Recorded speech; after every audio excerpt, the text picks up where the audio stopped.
সুমনা বলছে আসসালামু আলাইকুম। ওয়ালাইকুম আসসালাম। একটু জয়েন হয়ে যাও সবাই, হ্যাঁ একটু জয়েন হয়ে যাও। কারেন্ট আসলে এরকম ডিস্টার্ব করবে বুঝি নেই কী করার, ওটার উপরে তো কারো হাত নাই, ঠিক আছে। যেমন সিলেটে বন্যা হয়েছে, এটার উপরে কেমন হাত নাই, ঠিক আছে। কারেন্ট চলে গেছে, সেম, এটার হাত নাই।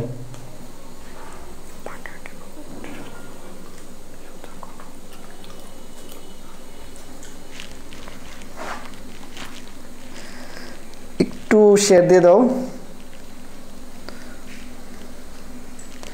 আমরা শুরু করে দিব ইনশাল্লাহ। একটু জয়েন হয়ে যাও সবাই। একটু এলোমেলো হয়ে গেছেন, কি করবা?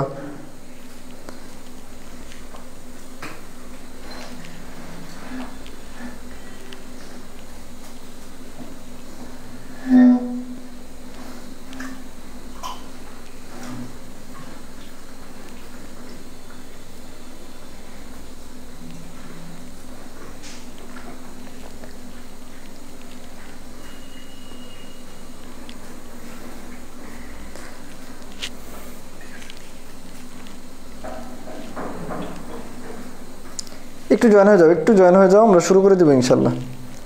সব ঠিক আছে কিনা একটু দেখো তো। ট্রাইপডটা ভেঙে গেছে বুঝছো, কপাল খারাপ হলে যা হয় আর কি। আচ্ছা যাই হোক, আল্লাহ আল্লাহ ভরসা, আলহামদুলিল্লাহ। কারণ চলে গেছিলো, কিছু তো করার নাই।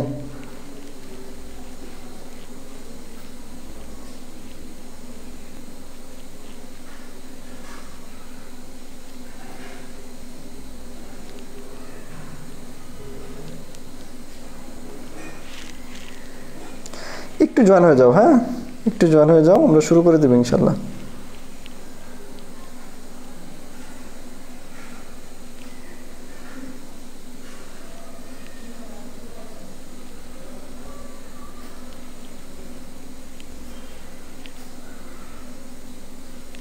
একটু গ্রুপগুলোতে একটু লিঙ্কগুলো দিয়ে দাও, শুরু করে দেবো ইনশাল্লাহ।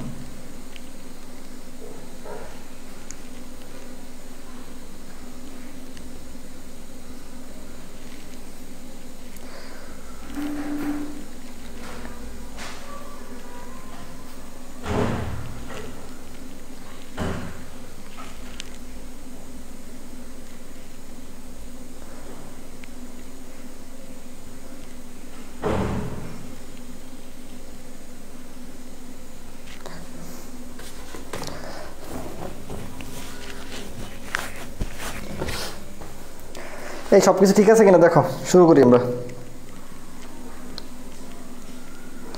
অনেকে জয়েন হয়ে গেছো, গুড।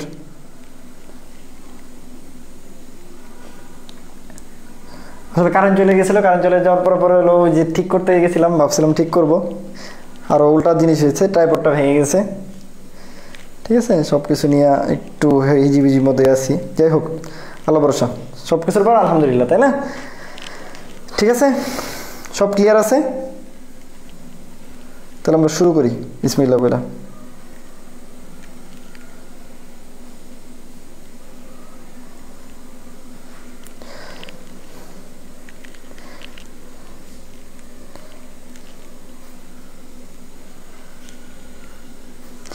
একটু অর্ঘ বলছো স্যার, তাই না? ভাইয়া এত কষ্ট করে আমাদের পড়াচ্ছে। আচ্ছা ঠিক আছে, ওকে ইনশাল্লাহ, হ্যাঁ ঠিক আছে, ওকে ওকে ওকে ওকে, ঠিক আছে ঠিক আছে। আচ্ছা দেখো, যেটা বলতেছিলাম, ঠিক আছে। তাহলে আমরা একটু সামারাইজ করে তারপর শুরু করতেছি। আমরা একটু আগে একটু বলি, কারণ যেহেতু নতুন ভিডিও শুরু হয়েছে, ঠিক আছে। প্ল্যান্ট ফিজিওলজি জাস্ট 1 সেকেন্ড, 2 মিনিটে বলে ফেলবো, হ্যাঁ। এটার বিজ্ঞানী জনক হলো বিজ্ঞানী স্টিফেন হেলস, ঠিক আছে। আবার নতুন করে বলতেছি, এটা গ্রিক শব্দ থেকে আসছে। 17টা মৌলিক উপাদান, ঠিক আছে। কিছু আছে ম্যাক্রো, কিছু আছে মাইক্রো, ঠিক আছে। ম্যাক্রো আছে 1 থেকে 9, এটা আছে 10 থেকে 17। কিছু আছে ক্যাটায়ন, কিছু আছে অ্যানায়ন, ঠিক আছে। এটা আছে হলো 10টা, এটা আছে 7টা, ঠিক আছে। দ্রুত গতি, ধীর গতি, দ্রুত গতিতে পটাশিয়াম এবং নাইট্রেট, তাহলে ক্যালসিয়াম এবং সালফেট। আমি বলছি যে যারা একযোজি তারা দ্রুত গতি, যারা একযোজি আর যারা দ্বিযোজি, ঠিক আছে, এই মোটামুটি। তারপর বলছে হলো নিমজ্জিত উদ্ভিদ, ঠিক আছে। পূর্ণাঙ্গ উদ্ভিদ হলো পূর্ণাঙ্গ উদ্ভিদ পরিশোষণ করে, পরিশোষণ অঙ্গ। আর আরেকটা আছে হলো যে স্থলজ উদ্ভিদ, স্থলজ উদ্ভিদের ক্ষেত্রে মূলের অগ্রভাগ, হ্যাঁ, মূলের অগ্রভাগ, ঠিক আছে। এই আর এই দিক থেকে হলো যদি বলি সিলিকন, ইংলিশে লিখি সিলিকন, সিলিকন গাছ জাতীয় উদ্ভিদের জন্য, ঠিক আছে। তারপর যদি বলি সোডিয়াম, সোডিয়াম C4 উদ্ভিদের জন্য। তারপর যদি বলি কোবাল্ট, কোবাল্ট লিগিউমের জন্য, লিগিউম বা নাইট্রোজেন ফিক্সিং, হ্যাঁ, নাইট্রোজেন ফিক্সিং এর জন্য। তারপরে যদি বলি আয়োডিন, আয়োডিন হলো সামুদ্রিক, ঠিক আছে। এই আর সিলিকনটাকে কি বলছি, এটাকে মাঝে মাঝে ম্যাক্রোমোলা বলা হয়। আগে একটু সামারি করে দিলাম, হ্যাঁ, যেহেতু ক্লাসটা নতুন করে শুরু হয়েছে সামারি করে দিলাম, ওকে।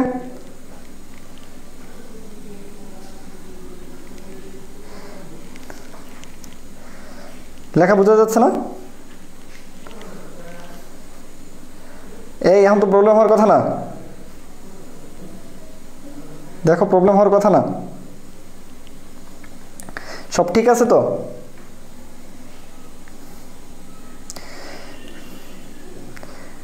ঠিক আছে, লেখা বোঝা যাচ্ছে না, লেখা বোঝা যাচ্ছে না কেন? এরকম তো হওয়ার কথা না। তাহলে দেখো পুরো জিনিসটা একটু দেখো, একটু সামারাইজ করে দিলাম আমি, ঠিক আছে। এগুলো জাস্ট তোমরা জানো। আর এই ম্যাক্রোমোলাগুলোর ক্ষেত্রে আমরা বলছি এগুলো মনে রাখার জন্য সূত্র ছিল, সূত্র লেখার নিয়ম হলো এরকম, MgK এই ফেটাকে বাদ দেবো বর্তমানে, হ্যাঁ, for nice chops, nice CHOPS। এই যে Mg 1টা 2টা 3টা 4টা 5 6 7 8 9, ঠিক আছে। বর্তমানে কি করা হয়েছে, আয়রনকে বাদ দেওয়া হয়েছে, ঠিক আছে। বর্তমানে আয়রনকে বাদ দেওয়া হয়েছে। দেখো সব ক্লিয়ার আছে কিনা?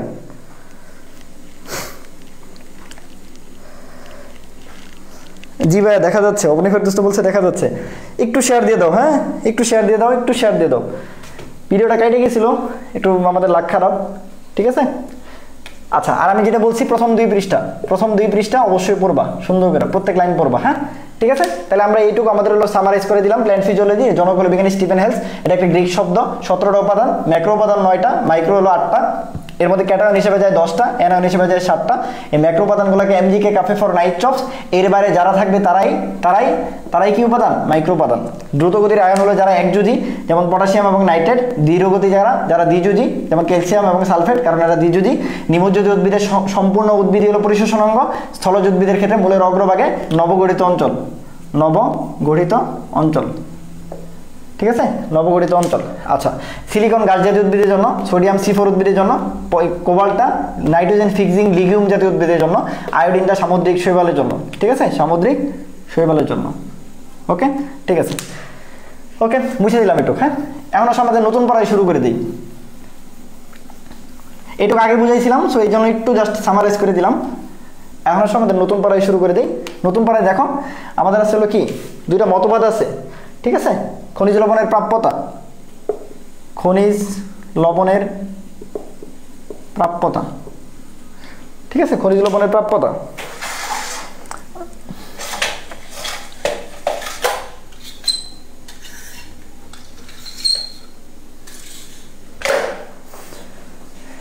বোর্ডটা কি ক্লিয়ার আছে এখন? দেখো তো,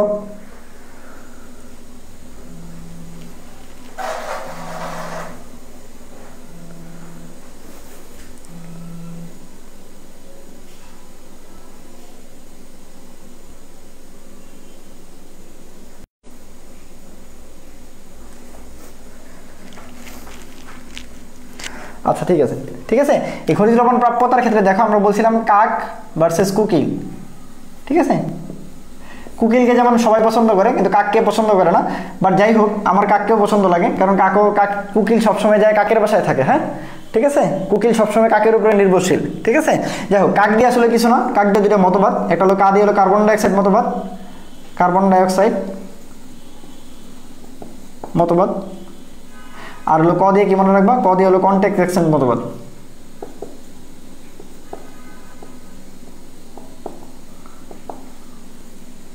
দুইটা মতবাদের নাম মনে রাখবা, তাহলে কি খনিজ লবণ প্রাপ্যতা কি, খনিজ লবণ প্রাপ্যতা হলো কাক মতবাদ, খনিজ লবণ প্রাপ্যতা কার মতবাদ, কাক মতবাদ। ঠিক আছে, খনিজ লবণ প্রাপ্যতা কাক মতবাদ, জাস্ট কাক মতবাদ, কার্বন ডাইঅক্সাইড এক্সচেঞ্জ মতবাদ। আর এটা কি মনে রাখবো, আর এটা হলো কন্ট্যাক্ট এক্সচেঞ্জ মতবাদ। ঠিক আছে, কন্ট্যাক্ট এক্সচেঞ্জ মতবাদ, জাস্ট এটা মনে রাখলে চলবে। ঠিক আছে, কার্বন ডাইঅক্সাইড এক্সচেঞ্জ মতবাদ, আর এটা কি বলছি, কন্ট্যাক্ট এক্সচেঞ্জ মতবাদ। কাকও বিয়ে করে কুকিলে বিয়ে করে, দুইজনই বিয়ে করে, কিছু করার নাই, এগুলো লাগবে না। শোনো এই মতবাদ একদম লেস ইম্পর্টেন্ট। কাকের যেমন কোনো মূল্য নাই, ওই রকম মতবাদের কোনো মূল্যতা নাই, এই জন্য মূল্য নাই যেহেতু এই জন্য দরকারই নেই। এটা জাস্ট নাম মনে রেখো তাহলেই হবে, আর নাম মনে রাখলে দরকারই নেই। ঠিক আছে, তারপর চলে আসো মোস্ট ইম্পর্টেন্ট যে জিনিসটা পড়াবো, সেটা সক্রিয় পরিশোষণ ভার্সেস নিষ্ক্রিয় পরিশোষণ। সক্রিয় ভার্সেস নিষ্ক্রিয়। দেখো সক্রিয় পরিশোষণের ক্ষেত্রে দেখো আমি একটা উদাহরণ বলি। ধরো তুমি এখান থেকে একটা দৌড় দিছো, ধরো তুমি 10 মিটার বা 20 মিটার বা 50 মিটার দৌড়ায় গেছো। দেখো 50 মিটার যখন তুমি দৌড়ায় গেছো, এরপর তোমার একটা শক্তির খরচ হয়েছে। এই শক্তির খরচের পর তুমি দেখবা যায় হলো বেশি বেশি অক্সিজেন যাবা, বেশি বেশি হলো কি শ্বাস প্রশ্বাস নিবা, এই জন্য তোমার শ্বসন হার বৃদ্ধি পাবে। ঠিক আছে, কিন্তু ধরো তোমার হলো তুমি এমনিতেই হলো অনেক পস, তো এই জন্য তুমি কি করলা, এখান থেকে এসি গাড়িতে করছো, এসি গাড়িতে করে ধরো 1 কিলোমিটার গেছো, তারপরে এসি গাড়িতে নামছো। এই ক্ষেত্রে দেখো তোমার কোনো শক্তির খরচ হয় নাই, তুমি জাস্ট যা বৈশা ছিলা, এরপর গাড়ি তোমাকে নিয়ে গেছে। এই যে তোমাকে গাড়ি নিয়ে গেছে, ফলে তোমার শক্তির কোনো খরচ নাই। যেহেতু তোমার শক্তির কোনো খরচ নাই, এই জন্য শ্বসন হার কি থাকবে, শ্বসন হার কমে যাবে না। কিন্তু অনেকে আবার ভাবতেছে ভাই এটাতে বেড়ে গেছিল, এটাতে যায় কি কমে যাবে কিনা, ওইখানে শ্বসন হার স্বাভাবিক থাকবে। অর্থাৎ তাহলে আমরা দেখতেছি যে শক্তির যদি প্রয়োজন হয় তাহলে শ্বসন হার বৃদ্ধি পায়, আর শক্তির যদি প্রয়োজন না হয় তাহলে শ্বসন হার স্বাভাবিক থাকে, কমে যায় না কিন্তু। তাহলে সক্রিয় পরিশোষণে কি লাগে, বিপাকীয় শক্তি লাগে, বিপাকীয় শক্তি লাগে। নিষ্ক্রিয় পরিশোষণে বিপাকীয় শক্তির প্রয়োজন হয় না। যেহেতু শক্তির প্রয়োজন হয় এই জন্য শ্বসন হার বৃদ্ধি পায়, এই জন্য শ্বসন হার কি পায়, বৃদ্ধি পায়। আর এটাতে শ্বসন হার কি থাকবে, শ্বসন হার স্বাভাবিক থাকে, স্বাভাবিক থাকে। ঠিক আছে, এই জিনিসটা খুব ইম্পর্টেন্ট, এটা প্রায়ই আসে যে সক্রিয় পরিশোষণে কি হয়, শ্বসন হারটা বৃদ্ধি পায়। আমি যেটা বললাম, ধরো তুমি একটা দৌড়ায় গেছো, তোমার শক্তির খরচ হয়েছে, তারপর তুমি যে হাঁপাইতেছ, মানে বেশি বেশি করে শ্বাস প্রশ্বাস নিচ্ছ, ফলে তোমার শ্বসন হার বৃদ্ধি পাইছে।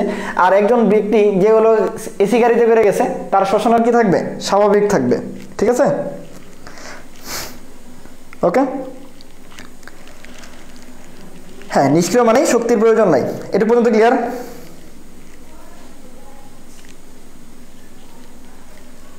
আচ্ছা ঠিক আছে, এটুকু পর্যন্ত ক্লিয়ার কিনা দেখো, এটুকু পর্যন্ত ক্লিয়ার কিনা। এই যে বিপাকের শক্তিটা, এটা কখন হয়, এটা ঘনত্বের আনতির বিপরীতে, ঘনত্বের আনতির বিপরীতে। দেখো তুমি খুব ভালো মতো খেয়াল করো, ধরো তুমি একটা পাহাড়ের উপরে উঠছো, বা পাহাড় না, ধরো একটু মোটামুটি একটু উঁচু জায়গায় উঠছো, উঁচু জায়গাতে স্লাইড করা যায়, এরকম স্লাইডিং করে তুমি নিচে নামতেছো, তোমার কিন্তু শক্তির তেমন প্রয়োজন নাই। কিন্তু তুমি যে একটা জায়গায় এরকম ঢালো একটা জায়গায় তুমি যখন উপরের দিকে উঠতে যাবা, অভিকর্ষের বিরুদ্ধে উঠতে যাবা, এগুলো ফিজিক্সের ব্যাপার, তোমরা যারা ফিজিক্স পড়ো তারা অনেক ভালো জানো।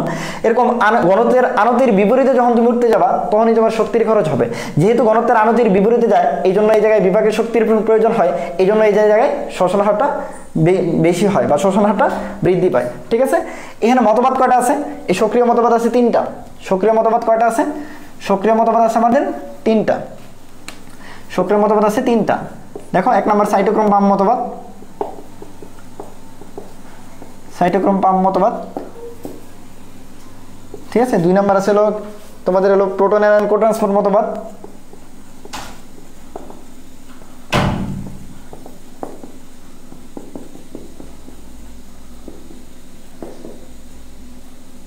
ঠিক আছে, 3 নম্বর আছে লেসিথিন বাহক ধারণা।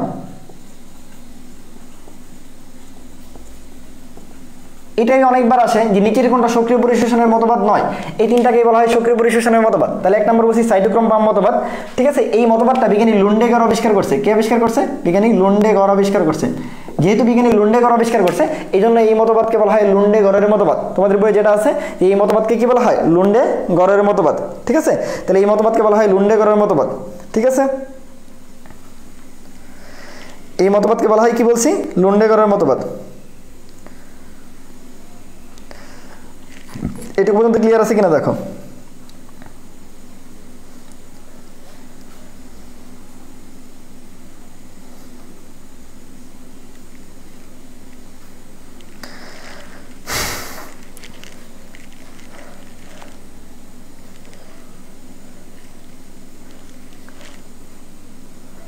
এটুকু পর্যন্ত ক্লিয়ার আছে?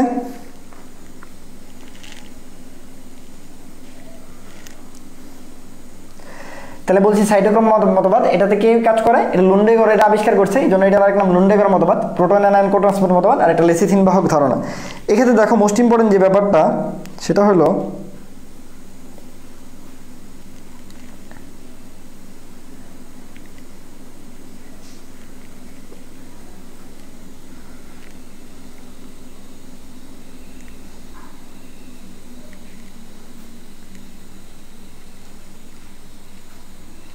এটা পর্যন্ত ক্লিয়ার আছে না? আচ্ছা, এইগুলো লাগবে না, ওগুলো প্রয়োজন নাই, এই জন্য বলি নেই। ঠিক আছে, দেখো এখন সাইটোক্রোম মতবাদে আসো। তাহলে এটা কি বলছি? এই সাইটোক্রোম দেখো এখানে যে বাহকটা হচ্ছে, বাহক হলো সাইটোক্রোম। বাহক কি? সাইটোক্রোম। তো পরীক্ষা অনেক সময় আসে যে সাইটোক্রোম কি? সাইটোক্রোম হলো লৌহ গঠিত হিম। সাইটোক্রোম কি? লৌহ গঠিত হিম। ঠিক আছে, লৌহ গঠিত হিম বা আয়রন থাকতে পারে। ঠিক আছে, তাহলে অনেক সময় চলে আসে যে সাইটোক্রোম মতবাদ বা লুন্ডেগরের মতবাদ, এইভাবে আসে লুন্ডেগরের মতবাদে বাহক কে? তাহলে লুন্ডেগরের মতবাদে বাহক হলো সাইটোক্রোম, আর সাইটোক্রোম থাকার কারণে এই মতবাদের আরেকটা নাম সাইটোক্রোম মতবাদ, বা ইংলিশে এইভাবে আসে সাইটোক্রোম মতবাদ, সাইটোক্রোম ঠিক আছে, সাইটোক্রোম মতবাদ। ঠিক আছে, এইভাবে আসতে পারে। সো এটা একটু মনে রেখো। ঠিক আছে, এটা একটু মনে রেখো। এখানে দেখো, এখানে জাস্ট এখন আর আপাতত বেশি কিছু লাগবে না। প্রক্রিয়াটাতে কি হয় দেখো, Fe2+ যে আয়নটা থাকে এটা একটা ইলেকট্রন ছেড়ে দেয়। এটা একটা ইলেকট্রন ছেড়ে দিলে তখন কি হয়? এটা Fe3+ হয়। সবচেয়ে মজার জিনিস যেটা মনে রাখবা, যার আয়নে যতগুলা মানে যে যত যদি থাকে তার অ্যানায়ন ততগুলা থাকে, তার অ্যানায়ন কতগুলো থাকে? ততগুলাই থাকে। ঠিক আছে, তার অ্যানায়ন কতগুলো থাকে? ততগুলাই থাকে। যখন একটা জিনিস ইলেকট্রন ছাড়ে তখন সে সাথে কি করে? একটা অ্যানায়ন গ্রহণ করে। এই জন্য সে দুইটা অ্যানায়নের সাথে একটা অ্যানায়ন গ্রহণ করার ফলে তিনটা অ্যানায়ন সে মোটামুটি হয়ে যায়। এটা তোমাদের আমি বেসিকটা একদম সুন্দর করে বুঝাইতাম যদি এটা রিটেনে থাকতো। যেহেতু এটা রিটেনে নাই, সো আমি মতবাদটা, কঠিন মতবাদটা বুঝাইতে যাচ্ছি না। বুঝাইতে গেলে খুব সহজেই বুঝতে পারতাম যে একদিকে ইলেকট্রন যায়, আরেকদিকে অ্যানায়ন যায়। অর্থাৎ অ্যানায়নটা বাইরে থেকে ভিতরের দিকে যায়, বাইরে থেকে ভিতরের দিকে যায়, আর ইলেকট্রনটা উল্টা, ভেতর থেকে কি আসে? বাইরের দিকে আসে। তাহলে ইলেকট্রন কোন দিকে আসে? ইলেকট্রন বাইরের দিকে আসে। আর অ্যানায়নটা কোন দিকে যায়? অ্যানায়নটা ভেতরের দিকে যায়। খালি আপাতত এতটুকু মনে রাখো, অ্যানায়নটা বাইরে থেকে ভেতরের দিকে যায় আর ইলেকট্রনটা ভেতর থেকে বাইরের দিকে আসে। এই যে অ্যানায়নের ভিতরের দিকে যাওয়াটা, এটা হলো ঘনত্বের আনতির বিপরীত হয়, এই জন্য এটাকে বলা হয় সক্রিয় পরিশোষণ, বা এই জায়গায় বিপাকের শক্তির প্রত্যক্ষ প্রয়োজন পড়ে, এই জন্য এটার নাম সক্রিয় পরিশোষণ, এবং এটাই সবচেয়ে বেশি ইম্পর্টেন্ট। ঠিক আছে, আমি যে কথাগুলো বলছি এটুকু মনে রাখলেই অবজেক্টিভের জন্য এর চেয়ে বেশি কিছু লাগে না। তাহলে প্রথম কথা বলছি হলো সাইটোক্রোম মতবাদ, এটা বিজ্ঞানী লুন্ডেগর আবিষ্কার করছে, এই জন্য এটার নাম লুন্ডেগর মতবাদ। এই জায়গায় বাহকটা হলো সাইটোক্রোম। সাইটোক্রোমটাকে বলা হয় লৌহ গঠিত হিম বা আয়রন, এটাকে বলা হয় ইংলিশে সাইটোক্রোম মতবাদ। এইখানে ফেরাস আয়নটা ফেরিক আয়নে রূপান্তরিত হয়, এবং এই জায়গায় ফেরাস আয়নটা একটা ইলেকট্রন ছেড়ে দিয়ে ফেরিক আয়নে রূপান্তরিত হয়। পাশাপাশি যখন যার যতগুলো আয়ন থাকে সে ততগুলো অ্যানায়ন নিয়ে থাকে। অর্থাৎ এই জায়গায় কি আছে? এই জায়গায় ইলেকট্রনগুলা ভেতর থেকে বাইরের দিকে আসে, অ্যানায়নগুলা ভেতর থেকে মানে বাইরের থেকে ভেতরের দিকে যায়। জাস্ট এইটুকু মনে রাখো। এই জন্য দেখো দুইটার সাথে একটা যুক্ত হয়ে তিনটা হয়েছে। ঠিক আছে, দুইটার সাথে একটা যুক্ত হয়ে গিয়েছে, তিনটা হয়েছে। এই এতটুকু মনে রেখো, তাহলেই চলবে। ঠিক আছে, বেবি চাইল্ড অ্যাডাল্ট।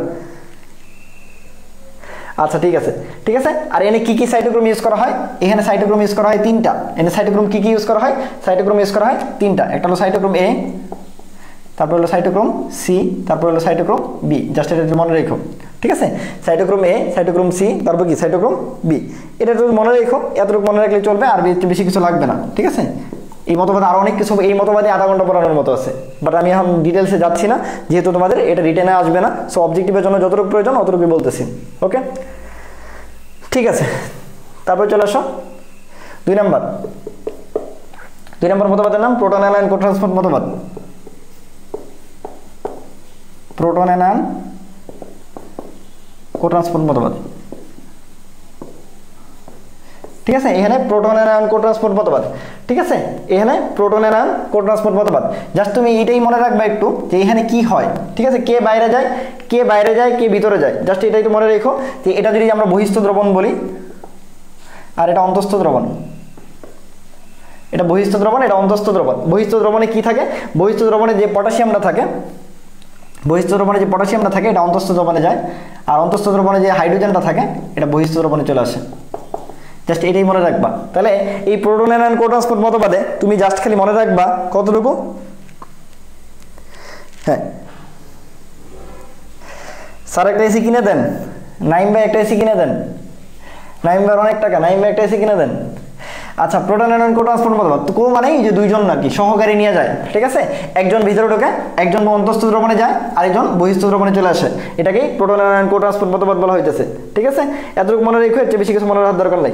ঠিক আছে, এটার আরেকটা নাম প্রোটন পাম্প বলা হয়, একে প্রোটন পাম্প বলে, পাম্প বলে। ঠিক আছে, একে প্রোটন পাম্প বলে।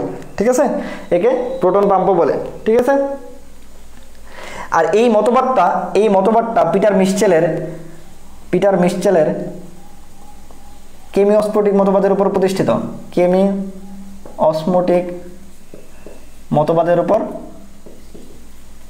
প্রতিষ্ঠিত। এটা অনেক সময় পরীক্ষায় চলে আসে, হ্যাঁ এটা তো মনে রেখো, পিটার মিশ্চেলের কেমিওস্মোটিক মতবাদের উপর প্রতিষ্ঠিত। ঠিক আছে, পিটার মিশ্চেলের কেমিওস্মোটিক মতবাদের উপর প্রতিষ্ঠিত। ওকে, এটা পর্যন্ত ক্লিয়ার? বুঝে দিলাম, হ্যাঁ এটা অনেক সময় আসে, এটাকে প্রোটন পাম্প বলে, হ্যাঁ এটা একটু মনে রেখো। আর আরেকটা জিনিস যেটা, এটা পিটার মিশ্চেলের কেমিওস্মোটিক মতবাদের উপর প্রতিষ্ঠিত, পিটার মিশ্চেলের কেমিওস্মোটিক মতবাদের উপর প্রতিষ্ঠিত। তারপর 3 নাম্বার চলে আসো, 3 নাম্বার হলো লেসিথিন বাহক ধারণা। লেসিথিন বাহক ধারণা, এটা যে একটা ধারণা, এটা মনে রাখলেই এনাফ। বাট লেসিথিন একটা কিসের নাম, লেসিথিন একটা ফসফোলিপিডের নাম, ফসফোলিপিডের নাম। লেসিথিন একটা কার নাম, ফসফোলিপিডের নাম, খুবই ইম্পর্টেন্ট, এটা খুবই ইম্পর্টেন্ট। ঠিক আছে, এছাড়া আর কি ফসফোলিপিড আছে, আরেকটা হলো সেফালিন, আরেকটা হলো প্লাজমালুজেন। এই 3টা ফসফোলিপিডের উদাহরণ। তাহলে অনেক সময় চলে আসে কি কি ফসফোলিপিড আছে, ফসফোলিপিড কি কি আছে, সেফালিন আছে, প্লাজমালুজেন আছে, আর যেটা লিখছি ওটা তো আছেই, জানোই তো, আর লেসিথিন আর কি। হ্যাঁ এই 3টা, লেসিথিন, সেফালিন, প্লাজমালুজেন। লেসিথিনটা সবচেয়ে বেশি ইম্পর্টেন্ট, লেসিথিনটা একটু বেশি মনে রাখবা। তা লেসিথিন একটা কিসের নাম, লেসিথিন একটা ফসফোলিপিডের নাম, লেসিথিন একটা কিসের নাম, লেসিথিন একটা ফসফোলিপিডের নাম। ঠিক আছে,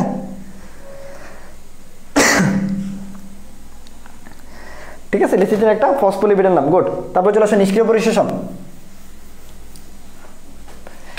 নিষ্ক্রিয় পরিশোষণে চলে আসো।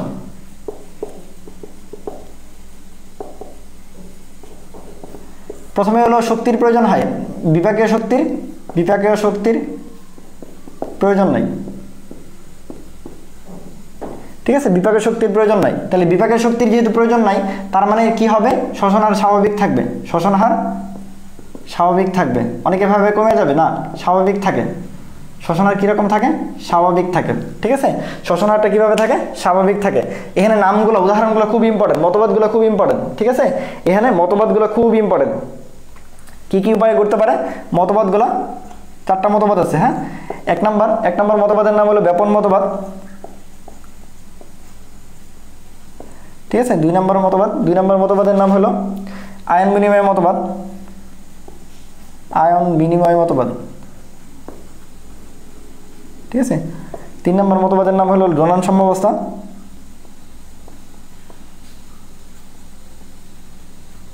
ঠিক আছে, 4 নম্বর হলো ব্যাপক প্রবাহ মতবাদ।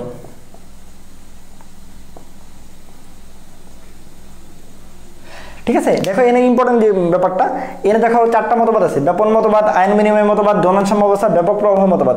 এই ব্যাপকটা পরীক্ষার হলে যে সবচেয়ে বেশি ভুল হয়, মানে ব্যাপকটা দেখলে কেন জানি মনে হয় না যে এটা কোনো মতবাদের মধ্যে পড়ে।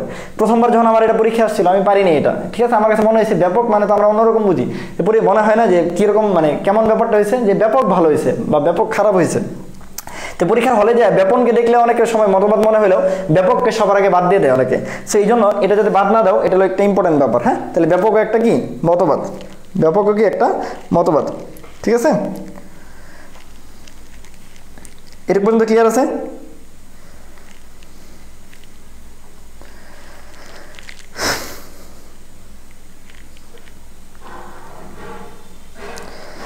এই পোলা পান বাকিদের ক্লাস করতে বলো, বাকিরা কই চলে গেছে?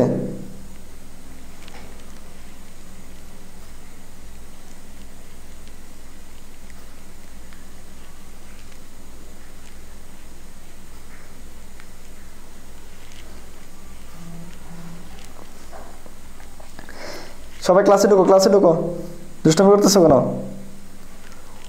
আমার আমার কোর্সে যারা আছো সবাই ক্লাসে করো।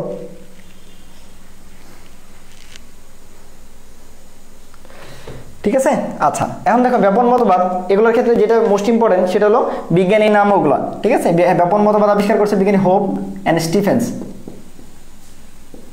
ব্যাপন মতবাদ কে আবিষ্কার করছে? বিজ্ঞানী হোপ এবং স্টিফেন্স। হ্যাঁ, বিজ্ঞানী হোপ এবং স্টিফেন্স। ঠিক আছে, ব্যাপন মতবাদ কে আবিষ্কার করছে? বিজ্ঞানী হোপ এবং স্টিফেন্স। আয়ন বিনিময় মতবাদ এটা আবিষ্কার করছে কে? বিজ্ঞানী ডেভলিন, পান্ডে আর সিনহা। ডেভলিন, পান্ডে, সিনহা। ঠিক আছে, আমাদের একজন আগে বিচারপতি ছিল না এস কে সিনহা, ওরকম এস কে সিনহার মতো মনে রাখবা। ঠিক আছে, একজনের নাম ডেভলিন, পান্ডে, সিনহা। ধরো হলো এস কে সিনহার জায়গায় ডেভলিন, পান্ডে, সিনহা, এভাবে মনে রাখবা। ডেভলিন, পান্ডে, সিনহা। ডোনান সাম্যাবস্থা নামেই বোঝা যাচ্ছে এটা আবিষ্কার করছে এফ.জি. ডোনান। ঠিক আছে, আর হলো ব্যাপক প্রবাহ মতবাদ এটা আবিষ্কার করছে হাইলমো এবং ক্রামেন। হাইলমো অ্যান্ড ক্রামেন। ঠিক আছে, KRAMEN, ক্রামেন। ঠিক আছে, হাইলমো এবং ক্রামেন, KRAMEN, ক্রামেন। ঠিক আছে, ওকে, এটুকু পর্যন্ত ক্লিয়ার? পান্ডে, পান্ডে নামটা সুন্দর না? আচ্ছা ঠিক আছে। কে রাফিজ সাইলেন্ট অডিয়েন্স কেন? না বকা দিব না আজকে, যা আজকে বকা দিব না। রাফিজ সাইলেন্ট অডিয়েন্স না, কমেন্ট করো। ভুল হলে তো এগুলো মনে থাকবে, কমেন্ট করলে ভুল হলে ওগুলো মনে থাকবে। হ্যাঁ, ভুল না হলে তো মনে থাকবে না, ভুল না হলে ভুলে যাবা। সঠিক হওয়া মানে ভুলে যাওয়া। আমি ভুল হলে সবসময় অ্যাপ্রিসিয়েট করি। ভুল করছো মানে তোমাকে আজকে এটা বকা দিছি মানে এটা পরীক্ষার দিন তুমি যা ঠিক করবা। তুমি তো আমার কাছে ভালো হয়ে লাভ নাই, তুমি হলো পরীক্ষার দিন যায় ভালো হলে লাভ। পরীক্ষার দিন যায় তুমি সেরা স্টুডেন্ট হয়ে যেতে পারো, ওইটা তোমার অনেক কাজে দিবে ইনশাল্লাহ। তাহলে ব্যাপন মতবাদ কি বলছি? হুপ এবং স্টিভেন্স। আয়ন বিনিময় মতবাদ, এই বিনিময়ের কথা মনে রাখবা। আয়ন কি বলছি? বিনিময়ের কথাটা মনে রাখবা। আয়ন বিনিময়ের কথাটা মনে রাখবা। ঠিক আছে, এই আয়ন বিনিময়ের ক্ষেত্রে আবারও সেম কথা আমরা বলছিলাম, হাইড্রোজেন। ঠিক আছে, আর একটা হলো পটাশিয়াম। ঠিক আছে, হাইড্রোজেনের কি বলছি? পটাশিয়াম। ঠিক আছে, যদি আমরা বলি এটা ভেতরের দ্রবণ, এটা বাইরের, বই যেভাবে আছে ওইভাবে বলতেছি। তাহলে আমরা বলছি হাইড্রোজেনটা ভেতরের দ্রবণ থেকে বাইরের দ্রবণে চলে আসবে, পটাশিয়ামটা বাইরের দ্রবণ থেকে ভেতরের দ্রবণে আসবে। তার মানে বাইরের দ্রবণ থেকে পটাশিয়াম, যেহেতু পটাশিয়াম আমার সবসময় প্রয়োজনীয় এই জন্য পটাশিয়াম সবসময় ভেতরে। পটাশিয়াম সবসময় কই? পটাশিয়াম সবসময় ভেতরে। ঠিক আছে, এটা খালি মনে রাখবা। পটাশিয়াম সবসময় ভেতরে, হাইড্রোজেন সবসময় বাইরে। হাইড্রোজেন সবসময় কি? বাইরে। এটাকে বলা হয় আয়ন বিনিময় মতবাদ। তাহলে দুইটা মতবাদের মধ্যে ডিফারেন্স কি? ওই প্রোটন অ্যানায়ন, ওইখানে দেখো ওইখানে এই মতবাদের পাশাপাশি আমি একটু ক্লিয়ার করে দিচ্ছি, ওই মতবাদের পাশাপাশি অ্যানায়নগুলা কি হয়? পরিবাহিত হয়। এই জন্য ওটার নাম হয়েছে প্রোটন আয়ন, মানে প্রোটন অ্যানায়ন কো ট্রান্সপোর্ট মতবাদ। ঠিক আছে, প্রোটন অ্যানায়ন কো ট্রান্সপোর্ট মতবাদ। ঠিক আছে, কারণ ওই মতবাদের সাথে আমি আরেকটা জিনিস বলি নাই, সেটা হলো অ্যানায়নটা যায়। আর কিন্তু এই আয়ন বিনিময় মতবাদের ক্ষেত্রে কোনো অ্যানায়ন যায় না, শুধুমাত্র এরাই এক্সচেঞ্জ হয়। এই জন্য এই মতবাদের আরেকটা নাম আয়ন বিনিময় মতবাদ। ঠিক আছে, আয়ন বিনিময় মতবাদ। এটা ক্লিয়ার কিনা বলো? এটুকু পর্যন্ত ক্লিয়ার আছে কিনা দেখো।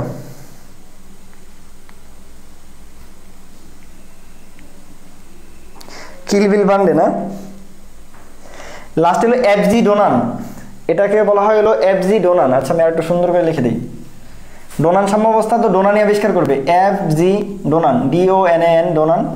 আর হলো এটা হলো হাইলমো, HYLMO, হাইলমো অ্যান্ড ক্রামেন, KRAMEN। হ্যাঁ, ঠিক আছে। আচ্ছা, এই বিজ্ঞানীগুলোর নাম ইম্পর্টেন্ট। হ্যাঁ, এগুলো একটু ভালো মতো মনে রাখবা। আচ্ছা, তাহলে আমি আবারও বলতেছি আয়ন বিনিময় মতবাদে শুধু বিনিময় হয়। ঠিক আছে, আর আগে যেটা পড়াইছিলাম প্রোটন অ্যানায়ন কো ট্রান্সপোর্ট মতবাদ, ওইখানে কি হয়? ওইখানে প্রোটনের সাথে অ্যানায়নটা ট্রান্সফার হয়, প্রোটনের সাথে অ্যানায়নটা ট্রান্সফার হয়, এই জন্য ওটার নাম প্রোটন অ্যানায়ন কো ট্রান্সপোর্ট মতবাদ। ঠিক আছে, এটা এতটুকু বললেই চলবে।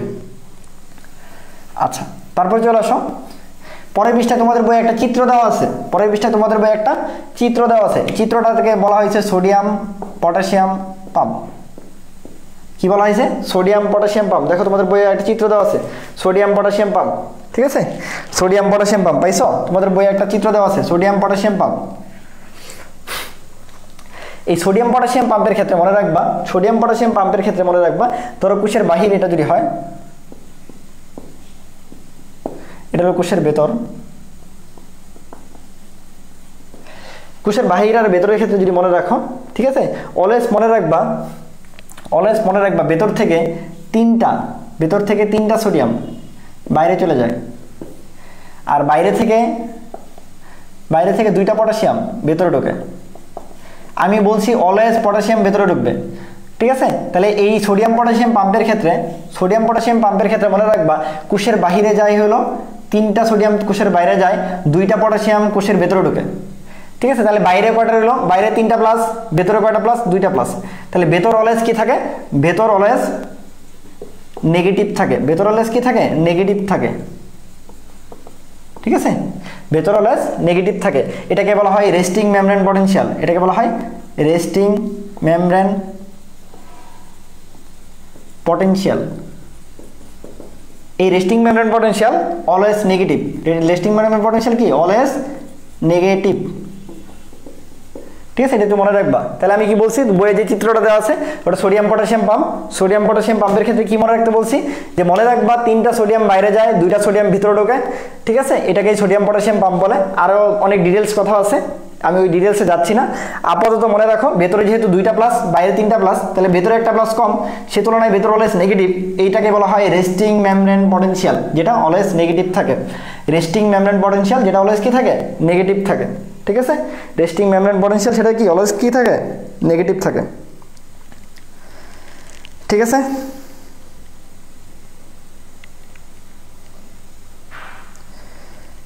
আরে না এতক্ষণ লাগবে না, ক্লাস তাড়াতাড়ি শেষ করে দেবো, খালি পোলাপান ক্লাস নিয়ে চিন্তা করে। ফুল চ্যাপ্টার বলতে, আচ্ছা আরেকটা ব্যাপার, ফুল চ্যাপ্টার বলতে তো হলো আমাদের শ্বসনের আগ পর্যন্ত পড়াইলেই হবে। হ্যাঁ, শ্বসন তো আমরা পড়াইছি, আমরা। হ্যাঁ, শ্বসন একটু আমি লিঙ্ক দিয়ে দিব, শ্বসন শর্ট সিলেবাসে নাই, শ্বসন, ঠিক আছে, শ্বসন পড়ানো আছে, এটা শর্ট সিলেবাসেও নাই, শর্ট সিলেবাসে যদিও নাই, বাট শ্বসন খুব ইম্পর্টেন্ট, এটা 3 স্টার, কারণ জাবিতে অনেক বেশি শ্বসন থেকে প্রশ্ন আসে। সো এই জন্য শ্বসন থেকে যতটুকু দরকার, ঠিক আছে, লিঙ্ক দিয়ে দিব আমি, ওটার ক্লাস আছে, লিঙ্ক দেওয়া থাকবে। হ্যাঁ, তো আমাদের টার্গেট হলো সালোক সংশ্লেষণ শেষ করা। হ্যাঁ, টার্গেট সালোক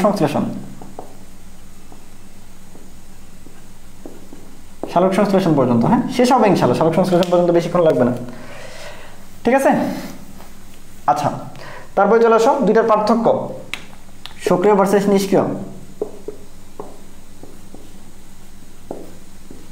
দুইটা পার্থক্য তো অলরেডি বলে আসছি, মনে আছে তোমাদের। বিপাকের শক্তি প্রয়োজন, এটা প্রয়োজন হয় না, শ্বসন হার বৃদ্ধি পায় স্বাভাবিক, শ্বসন হার বৃদ্ধি পায় স্বাভাবিক থাকে, ঠিক আছে। ক্যাটায়ন আয়ন, ক্যাটায়ন ও অ্যানায়ন একই সাথে, ঠিক আছে। আর এটা হলো হয় ক্যাটায়ন নইলে অ্যানায়ন, যে কোনো একটা হবে। হ্যাঁ, যেটা মানে বুঝছো, ক্যাটায়ন অ্যানায়ন একই সাথে সংগঠিত হয়, আর ক্যাটায়ন অথবা অ্যানায়ন যে কোনো একটা সংগঠিত হয়। হ্যাঁ, ঠিক আছে। তারপর আয়ন বাহক এখানে লাগে, এটা লাগে না। তারপর সে এনজাইম এখানে লাগে, এখানে লাগে না, শেষ। পারবে না? দেখো খুব সহজ। বিপাকের শক্তির প্রয়োজন হয় না, শ্বসন হার বৃদ্ধি পায়, শ্বসন হার স্বাভাবিক থাকে। ক্যাটায়ন আয়ন একই সাথে সংগঠিত হয়, আমার কথাগুলো শোনো। ক্যাটায়ন আয়ন একই সাথে, আর ক্যাটায়ন অথবা অ্যানায়ন যে কোনো একটা একবারে হয়। আয়ন বাহক প্রয়োজন হয়, এনজাইমের প্রয়োজন হয়, মানে রাইট মানে প্রয়োজন হয়, আর ক্রস মানে প্রয়োজন হয় না, ঠিক আছে। ক্রস মানে প্রয়োজন হয় না, ঠিক আছে। ক্রস মানে প্রয়োজন হয় না। এই তোমরা একটু গ্রুপে যারা আছে, গ্রুপে বলো যে ভাইয়া বলছে সবাইকে ক্লাস করতে। হ্যাঁ, গ্রুপে একটু বলে দাও ভাইয়া বলছে ক্লাস করতে, আর একটু শেয়ার দিয়ে দাও। হ্যাঁ, তোমাদের একটু যদি কোনো গ্রুপ থাকে, তোমাদের কলেজের গ্রুপ থাকে যদি, বা তোমাদের প্রাইভেট কোনো গ্রুপ থাকে, ঠিক আছে, বা নিজেদের টাইমলাইনে একটু শেয়ার দিয়ে দাও। ভাইয়ারা একটু কষ্ট করতেছে, ভাইয়াদের কষ্টটা একটু বোঝার চেষ্টা করো। হ্যাঁ, ঠিক আছে, বুঝতে পারছি? ওকে, তারপর খনিজ লবণ পরিশোষণের প্রভাবক সমূহ, প্রভাবক। ঠিক আছে, প্রভাবকের ক্ষেত্রে অনেকগুলো প্রভাবক আছে, সব প্রভাবক লাগে না, সব প্রভাবকের প্রয়োজন নাই। ঠিক আছে, খালি মনে রাখবা যেটা মোস্ট ইম্পর্টেন্ট সেটা তাপমাত্রা। ঠিক আছে, তাপমাত্রার ক্ষেত্রে মনে রাখবা তাপমাত্রা বৃদ্ধি যদি পায় তাহলে খনিজ লবণ পরিশোষণ বৃদ্ধি পাবে। মানে তাপমাত্রাটা কি হবে, সমানুপাতিক হবে, খালি এটা মনে রাখবা। তাপমাত্রা কি মনে রাখবা, সমানুপাতিক। তাপমাত্রা কি মনে রাখবা, সমানুপাতিক। আলোটা হলো পরোক্ষ প্রভাবক। আলো কি পরোক্ষ প্রভাবক, আলো তাহলে কি প্রত্যক্ষ না, পরোক্ষ প্রভাবক। ঠিক আছে, আর মোস্ট ইম্পর্টেন্ট যেটা পড়াবো, যেটা পরীক্ষায় আসবে, এই 3টা প্রভাবকই পড়বা। খনিজ লবণ প্রভাবকের ক্ষেত্রে এই 3টা প্রভাবকই পড়বা, বাকিগুলো টাচ করবা না। আমি যেটা বলতেছি এটা কথা শোনো। খনিজ লবণ প্রভাবক, খনিজ লবণ, ঠিক আছে, খনিজ লবণ পরিশোষণের কি, খনিজ লবণ পরিশোষণের প্রভাবক। এই খনিজ লবণ পরিশোষণের প্রভাবকগুলোর ক্ষেত্রে 3টা পড়বা। কটা পড়বা, 3টা, অনলি 3টা পড়বা। তাপমাত্রা, আলো, আর আমি যেটা এখন বলবো সেটা হলো আয়নের পারস্পরিক ক্রিয়া। আয়নের পারস্পরিক ক্রিয়া।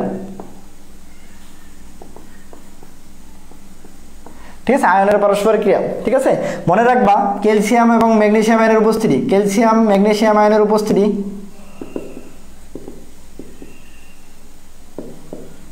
পটাশিয়াম আয়নের শোষণকে বাধাগ্রস্ত করে, পটাশিয়াম আয়নের শোষণকে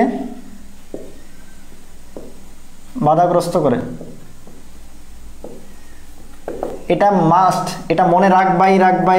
এটা অনেক ইম্পর্টেন্ট, ইনফিনিটি স্টার দিয়ে মনে রাখবা। তাই আয়নের পারস্পরিক ক্রিয়া, ক্যালসিয়াম এবং ম্যাগনেসিয়াম আয়নের উপস্থিতি পটাশিয়াম আয়নের শোষণকে বাধাগ্রস্ত করে। ক্যালসিয়াম এবং ম্যাগনেসিয়াম আয়নের উপস্থিতি পটাশিয়াম আয়নের শোষণকে কি করে, বাধাগ্রস্ত করে। ঠিক আছে, এই আজকে এককে কমেন্ট চাই, পারবো না? রকি, রাফিজ, রকি, পর আরো কে আছে, নূর মোহাম্মদ। ঠিক আছে, আরো কে জানে আছে, তুষি, এর যেগুলো আছে এগুলো সহ আরো যে আছে। ঠিক আছে, সূচনা, এগুলো সবগুলো মিলে আজকে দায়িত্ব এককে কমেন্ট করা। দেখি আজকে এককে করতে পারে কিনা। এর আগের দিন 900 হয়েছে না, 2 দিনে 900 হয়েছে মনে হয়। দেখি আজকে এককে কমেন্ট হয় কিনা।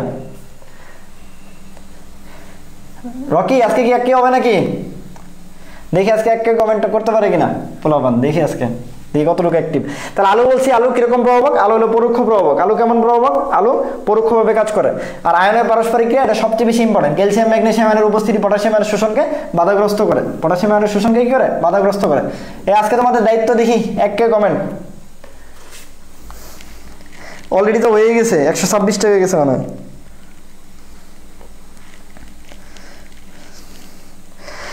ফারহান সামি বলছে হবে ইনশাল্লাহ। রাফি স্টিকার দিয়ে বই রাখবো আজকে 1000 কমেন্ট ভাই একাই করে ফেলবো। বাপি বলছে একাই বলে করে ফেলবে। ভাইয়া হাফসা, আচ্ছা, ও হাফসার নাম তো বলি নাই, সরি আপু, মনে নেই সবার কথা। রুহানি আছে, সাগর আছে, সাগরের কথা বলা হয় নাই। কি বলে সুরমা সুলতানা আছে, সানোয়ার আছে, সঞ্জয় বর্মনের কথা বলি নাই, অনেকের কথা বলি নাই। ঠিক আছে, স্বর্ণা আক্তার, এই যে রুহানি, স্টিকার, আল্লাহর বান্দি। এই আল্লাহর বান্দি ওর নামটা আমি আসলে জানি না অ্যাকচুয়ালি। আচ্ছা, যাই হোক, ওকে। তারপরে চলে আসো পানি পরিশোষণ, খনিজ লবণ পরিশোষণ। এটা একটু রিডিং দিবা, পানি পরিশোষণ ভার্সেস খনিজ লবণ পরিশোষণ। ঠিক আছে, এর পার্থক্যটা একটু দেখো, এটা একটু রিডিং দিবা। এত বেশি ইম্পর্টেন্ট না, একটু রিডিং দিবা। হ্যাঁ, তারপর চলে আসো প্রশোধন। এর ইংলিশ নাম ট্রান্সপিরেশন। ঠিক আছে, এটার আরেকটা নাম আছে হলো বাষ্পমোচন। এর আরেকটা নাম কি, বাষ্পমোচন। ছোটবেলায় একটা ছবি দেখছিলাম, সাপমোচন। ঠিক আছে, নায়িকা আসলে সাপ থাকে, পরে লাস্টে যায় সাপ থেকে মানুষ হয়ে যায়। ঠিক আছে, তারা আসলে সাপটা কি করছে, ছেড়ে দিয়েছে, মানে সাপটা মুচিত করছে, ওটার নাম ছিল সাপমোচন। যাই হোক, ঠিক আছে, এনে তার বাষ্পমোচন কি, বাষ্পকে ছেড়ে দেয়, মানে পানি বাষ্পাকারে ছেড়ে দেয়। পানি কি করে, বাষ্পাকারে ছেড়ে দেয়। ঠিক আছে, বাষ্পাকারে ছেড়ে দেয়। পানি কি করছে তাহলে, বাষ্পাকারে ছেড়ে দিয়েছে। ঠিক আছে, এই যে উম্মে কুলসুমের কথা বলি নাই। হ্যাঁ আপু বলছি, লাবণ্য বর্মন। হ্যাঁ, লেখা বোঝা যাচ্ছে না, পানি অণু হিসেবে, খনিজ লবণ আয়ন হিসেবে। আচ্ছা, লেখা বোঝা যাচ্ছে না, বড় করে লিখতেছি, কি লেখা বোঝা যাচ্ছে না, কি আর করার। তাহলে আমি কি বলছি, প্রশোধন বলছি, প্রশোধন শুরু করি। এর ইংলিশ নাম ট্রান্সপিরেশন, ট্রান্সপিরেশন, ট্রান্সপিরেশন, ঠিক আছে। এর আরেকটা নাম হলো বাষ্পমোচন, বাষ্পমোচন, ঠিক আছে। আচ্ছা, তাহলে উদ্ভিদ সারী তত্ত্বের যে প্রক্রিয়ায় পানিটা কি আকারে পরিশোষিত হবে, পানিটা বাষ্পাকারে বের হয়ে যায়, ঠিক আছে।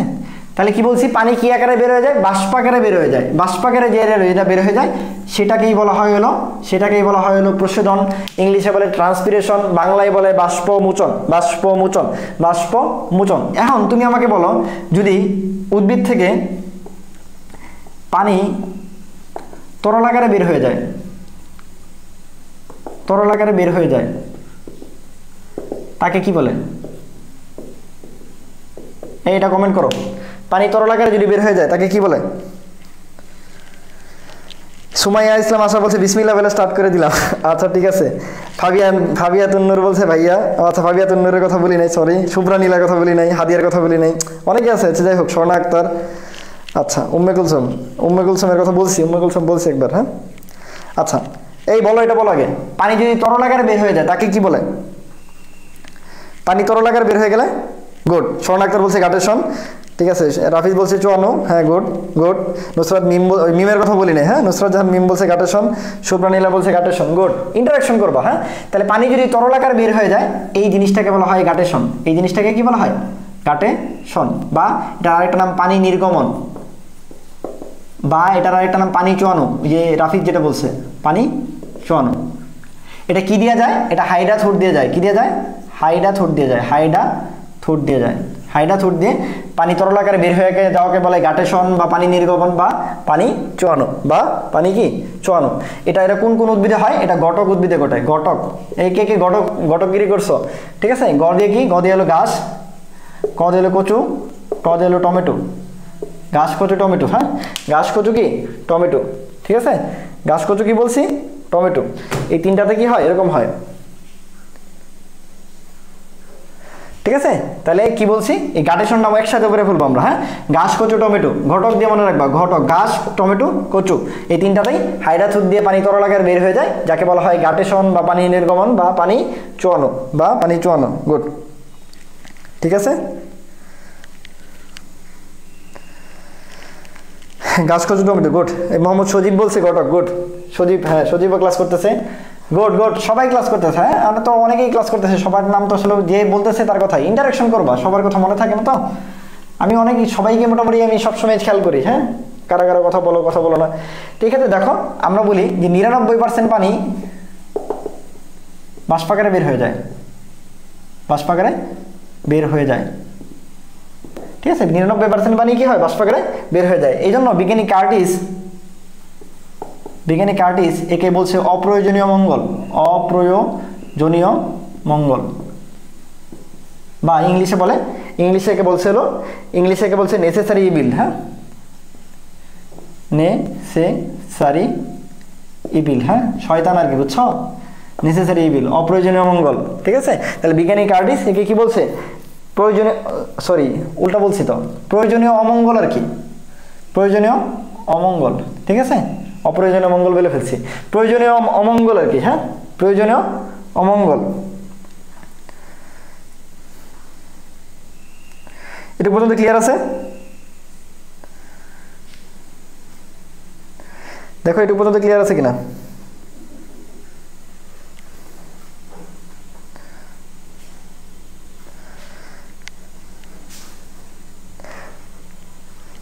হ্যাঁ, ঘাস কচু টমেটো রস strawberry, necessary evil, good. Necessary evil. Hafiz বলছে এই লাভ রিয়েক্টটা তো কম কেন? হ্যাঁ, রিয়েক্টটা তো কম কেন? রিয়েক্ট মাত্র হলো কমেন্ট এককে কমেন্ট করতেছ সবাই মিলা, ঠিক আছে। রিয়েক্ট হলো মাত্র 43টা, তাহলে কেমন হবে? রিয়েক্টটা একের কাছাকাছি যেতে হবে, ঠিক আছে। আজকে টার্গেট এককে রিয়েক্ট, দেখি আজকে করতে পারো কিনা। আর এককে কমেন্ট, আজকে টার্গেট এটা। আর আরেকটা টার্গেট কি? উদ্ভিদ সারিত তো ফুল শেষ করব, এই টার্গেট এটা আজকে, হ্যাঁ। তাহলে এই 43টা লাভ মাত্র দিলে হবে? ভাইয়াদের এত কম লাভ দিলে হবে? ভাইয়ারা তো কষ্ট করতেছে। তাহলে এককেরই একটি কমেন্ট, এটা টার্গেট একটা, আর উদ্ভিদ সারিত তো শেষ করবে, এটা টার্গেট একটা। তাহলে কার্টিস কি বলছে? প্রয়োজনীয় অমঙ্গল, হ্যাঁ। এটা কি করা হয়? গ্যানন পটোমিটার দিয়ে ইউজ করা হয়, গ্যানন পটোমিটার, গ্যানং পটোমিটারের সাহায্যে এটা ইউজ করা হয়। গ্যানং পটোমিটার দিয়ে কি করা যায়? প্রশোধনের হার নির্ণয় করা যায়, প্রশোধনের হার নির্ণয় করা হয়। ঠিক আছে, প্রশোধনের হার নির্ণয় করা হয়। হ্যাঁ, তাহলে বলছি 99% পানি বাষ্পাকারে বের হয়ে যায়, তাহলে কয় পার্সেন্ট পানি থাকে দেহের মধ্যে? 1% দেহে থাকে, 1% দেহে থাকে। হ্যাঁ, এই জন্য কার্ডিসিকে বলছে প্রয়োজনীয় অমঙ্গল, বা ইংলিশে বলে নেসেসারি ইভিল, ইংলিশটা খুব ইম্পর্টেন্ট, নেসেসারি ইভিল বলা হয়। গ্যানং পটোমিটার দ্বারা প্রশোধনের হার নির্ণয় করা যায়। গ্যানং পটোমিটার দ্বারা কি প্রশোধনের হার নির্ণয় করা যায়? 3 রকম, 3 ধরনের। ঠিক আছে, এই সবার দায়িত্ব দিয়েছি আজকে, এই দুইটা আজকে পূর্ণ করবা ক্লাস করার পাশাপাশি। 1 কে রিঅ্যাক্ট আর 1 কে কমেন্ট, দেখি আজকে করতে পারো কিনা। ঠিক আছে, এটাও করে ফেলবো নাকি? গ্যানং পটোমিটার 1%, গুড গুড গুড গুড। ঠিক আছে, নূর মোহাম্মদ দৌড় দিছে, বলছে করে ফেলবে।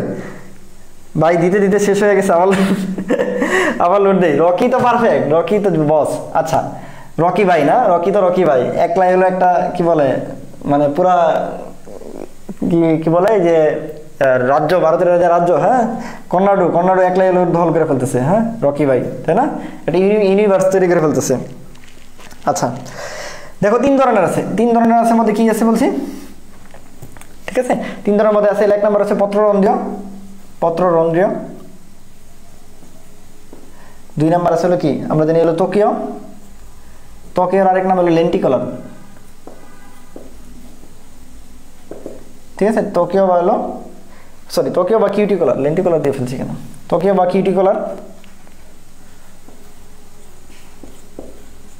কিউটিকুলার, আর এটা ছিল লেন্টিসেল, আর এটা ছিল লেন্টিকুলার। হ্যাঁ,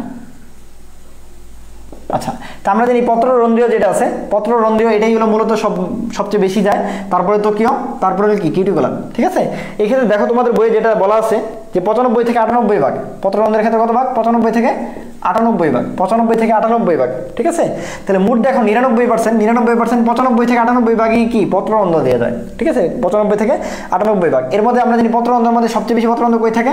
পাতায় থাকে। সবচেয়ে বেশি পত্ররন্ধ্র কই থাকে? পাতায়। কিন্তু মোস্ট ইম্পর্টেন্ট যে কথা, এটা হলো পত্ররন্ধ্র আরো কয়েক জায়গায় থাকে। এটা হলো ফুলের বৃতি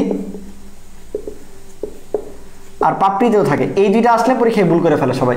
ঠিক আছে, কেউ বিশ্বাসই করতে চায় না পাপড়িতে পত্ররন্ধ্র আছে, কেউ বিশ্বাসই করতে চায় না পাপড়িতে পত্ররন্ধ্র আছে। ঠিক আছে, হ্যাঁ, তাহলে এই ক্ষেত্রে দেখো রকি ভাই। আচ্ছা, ঠিক আছে, ফুলের বৃতি, পাপড়ি আর এর কচিকাণ্ড। তাহলে ফুলের বৃতি, পাপড়ি, কচিকাণ্ড, আর এর সাথে হলো সবচেয়ে ইম্পর্টেন্ট কি পাতা। এই সবগুলাতেই কি থাকে? পত্ররন্ধ্রীয় প্রশোধন থাকে। হ্যাঁ, সবগুলাতেই কি পত্ররন্ধ্র প্রশোধন থাকে। তাহলে পত্ররন্ধ্র প্রশোধন, পত্ররন্ধ্র কই কই থাকে? ফুলের বৃতি, পাপড়ি, কচিকাণ্ড, পাতা সবগুলাতেই থাকে। কত ভাগ হয়? 95 থেকে 98 ভাগ হয়। 95 থেকে কি 98 ভাগ। ঠিক আছে, 95 থেকে 98 ভাগ। এগুলোর মধ্যে প্রধান হলো পাতা। পাতাই হলো কি প্রধান শোষণ অঙ্গ। হ্যাঁ, পাতাই হলো কি প্রধান শোষণ অঙ্গ, মানে প্রধান প্রশোধন অঙ্গ আর কি। ঠিক আছে, তারপরে চলে আসো, এটা মুছে দেই।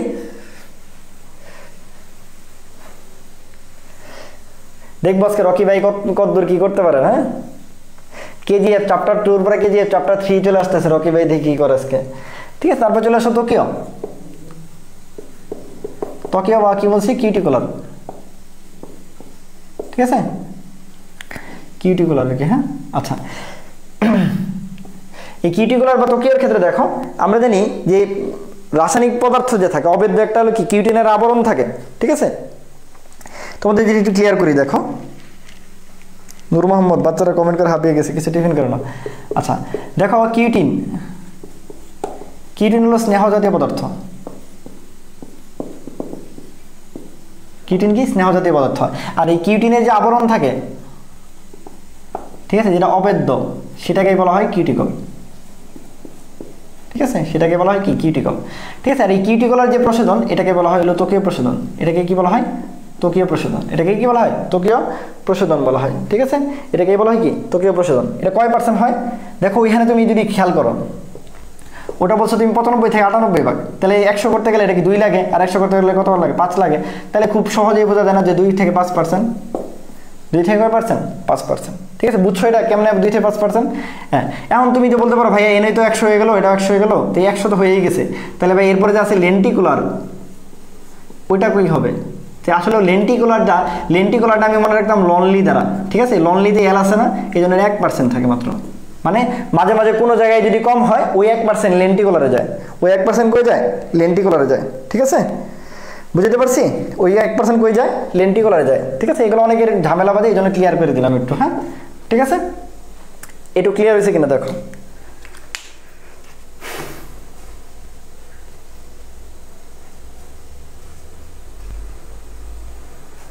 এটা পর্যন্ত ক্লিয়ার আছে কিনা,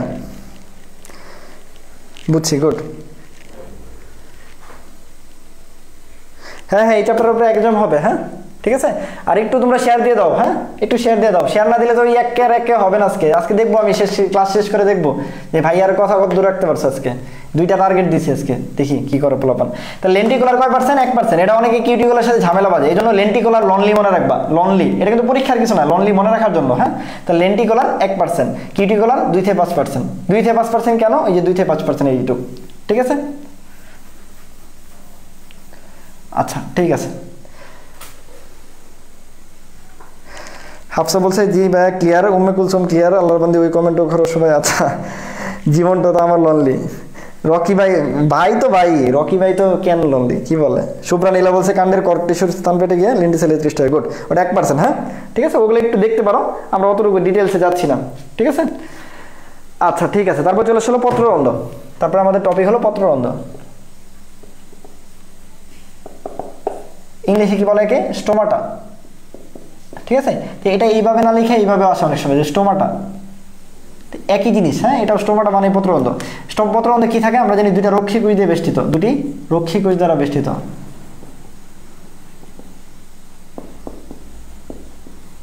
ঠিক আছে, 2টা রক্ষী কোষ দ্বারা কি বেষ্টিত যে রন্ধ্র থাকে তাকে বলা হয় পত্ররন্ধ, বা ইংলিশে কি বলে, স্টোমাটা বলে, ঠিক আছে, ইংলিশে স্টোমাটা বলে। প্রতি বর্গ সেন্টিমিটারে, আচ্ছা খুব ইম্পর্টেন্ট, দেখো পরীক্ষা একবার আমার আসলো যে প্রতি বর্গ মিটারে আসছে, তা আমি তো সংখ্যা দেখাই দেখায় ফেলছি, পরে দিয়ে হয় নাই, কেন হয় নাই, কারণ ওই জন্য কি দিয়েছিল, মিটারে দিয়েছিল, তাহলে মিটারে না কিন্তু, এই জন্য একক শিখবা। এই জন্য আমি বলি যারা ফিজিক্সে ভালো করতে চাও, ঠিক আছে, তারা বিশেষ করে মেডিকেলের জন্য যারা সেকেন্ড টাইম করবা, ফিজিক্সে ভালো করতে গেলে যত না বেশি সংখ্যা শিখবা, তার চেয়ে বেশি কি করবা, তার চেয়ে বেশি একক শিখবা। কারণ পরীক্ষায় গেলে একক ভুল হয় বেশি, সংখ্যা ভুল হয় না, সংখ্যা সবাই পারে। তাহলে প্রতি বর্গ সেন্টিমিটারে কত থাকে, 1000 থেকে 60,000।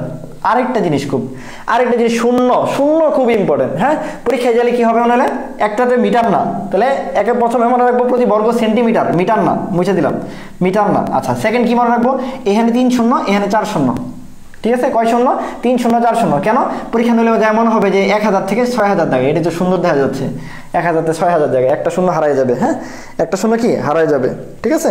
তো এই কাজটা যাতে না হয়, ঠিক আছে, এই কাজটা যাতে না হয়, তাহলে প্রথম কথা হলো একক শিখবো যে সেন্টিমিটার, হ্যাঁ। তারপর সংখ্যায় শূন্য শিখবো, 3 শূন্য আর 4 শূন্য, 3 শূন্য আর কয় শূন্য, 4 শূন্য। তাহলে পরীক্ষায় এরকম দাগাবো না, ঠিক আছে। যেমন রক্ত চ্যাপ্টারে বলছিলাম, মনে আছে, প্রতি কিউবিক মিলিমিটারে লিম্ফোসাইটের সংখ্যা, ঠিক আছে, বা যে লিম্ফের সংখ্যা মনে আছে, ওটা কত ছিল, 500 থেকে কত ছিল, 75 কি 100 ছিল না 1000 ছিল, তাহলে ওটা 500 থেকে কিন্তু 75 কি ছিল, 1000 ছিল, মনে আছে তো, 500 থেকে 75 কি ছিল, 1000 ছিল না, এই জন্য সুন্দর করে করতে হবে।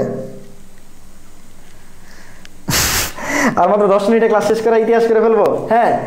এই আর মাত্র 10 মিনিটে, এই যে 10 মিনিটে ক্লাস শেষ। আপু 10 মিনিট লাগে নাই, শেষ করে ফেলছি। ও বলছে 10 মিনিটে ক্লাস শেষ করতে, আমি ক্লাস শেষ করে দিছি, ক্লাস শেষ, 10 মিনিটে ক্লাস শেষ 10 মিনিট লাগে না, 10 সেকেন্ড হয়েছে, 10 সেকেন্ডে ক্লাস শেষ করে দিছি, 10 সেকেন্ড, ঠিক আছে, 10 সেকেন্ডে ক্লাস শেষ হয়ে গেছে। আচ্ছা, তারপর সব পত্ররন্ধ্রের গঠন।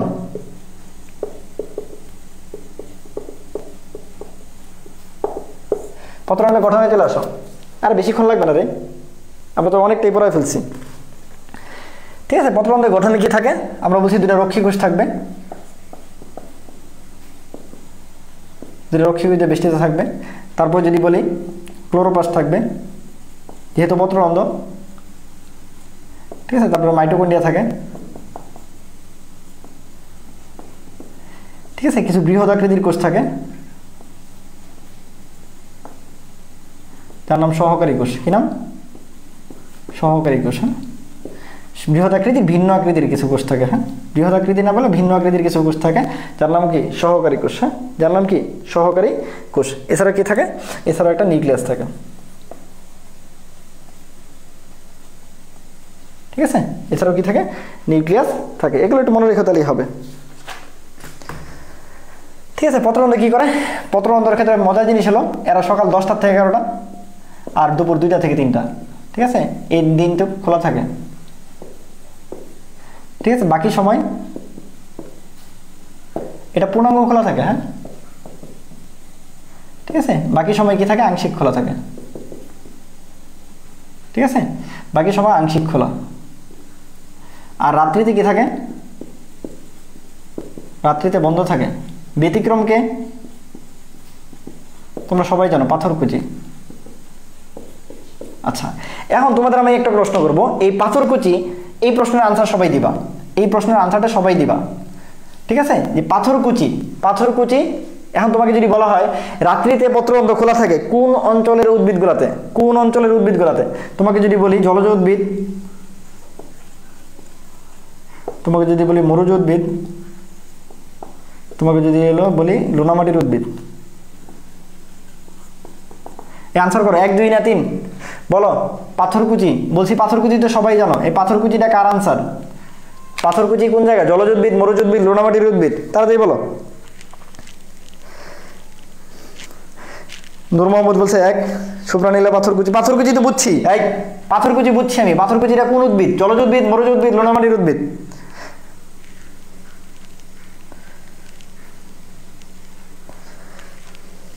বলো বলো। রকি বলছে মরুজ উদ্ভিদ, রাফিজ বলছে মরুজ উদ্ভিদ, প্রজাপতি বলছে হলো ছোট কি শতদানার প্রজাপতি। আচ্ছা, স্বর্ণ আক্তার মরুজ উদ্ভিদ। গুড গুড, ঠিক আছে। হ্যাঁ, যারা মরুজ উদ্ভিদ বলছে তারা ঠিক আছে, কিন্তু 1 নম্বর যারা বলছে তারা ভুল। তাহলে পাথরকুচি কোন উদ্ভিদ? পাথরকুচি মরুজ উদ্ভিদ, মরুজ উদ্ভিদ। এটা এইভাবে প্রশ্ন আসতে পারে। তার আনসার কি? মরুজ উদ্ভিদ। হ্যাঁ, মরুজ উদ্ভিদ মনে থাকবে। আনসার কি? মরুজ উদ্ভিদ। হ্যাঁ, আনসার মরুজ উদ্ভিদ। হ্যাঁ,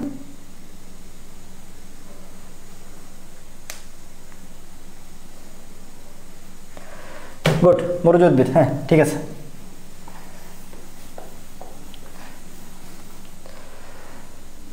আচ্ছা, আরেকটা জিনিস আছে, সেটা হলো লুকায়িত পত্ররন্ধ্র। লুকায়িত পত্ররন্ধ্র এটা কই থাকে? লুকায়িত পত্ররন্ধ্র কই থাকে? কোন উদ্ভিদে থাকে বলো? লুকায়িত পত্ররন্ধ্র কই থাকে? কমেন্ট করো। এই লুকায়িত পত্ররন্ধ্র কই থাকে?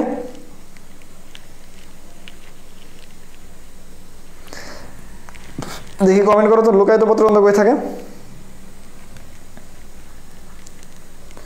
লুকায়িত পত্ররন্ধ্র কই থাকে?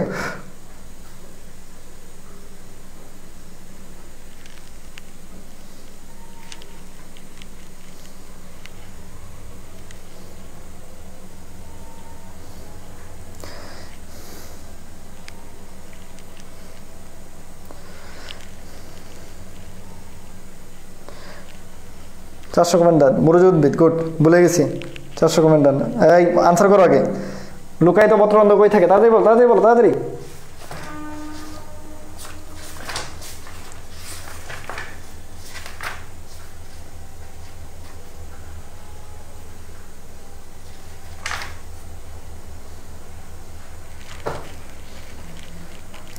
অপশন দেন, 10 20 করে দাগিয়ে ফেলো। না না, এগুলো করা যাবে না। Same answer, same. এটা কই থাকে? এটা মরুজতে থাকে। হ্যাঁ, মরুজ উদ্ভিদে থাকে লুকায়িত পত্ররন্ধ্র। কেন? কারণ এখানে প্রশোধন কমানো লাগে। হ্যাঁ, প্রশোধন কমানোর জন্য। ঠিক আছে, প্রশোধন কমানোর জন্য কি থাকে? লুকায়িত পত্ররন্ধ্র থাকে। হ্যাঁ, ঠিক আছে, এটা অনেক সময় আসে পরীক্ষায়। তাহলে লুকায়িত পত্ররন্ধ্র থাকে মরুজ উদ্ভিদে, যেখানে প্রশোধন কমানোর জন্য। ঠিক আছে। আচ্ছা, এরপর চলে আসে পত্ররন্ধ্র খোলা আর বন্ধ হওয়ার কৌশল। খোলা ও বন্ধ হওয়ার কৌশল।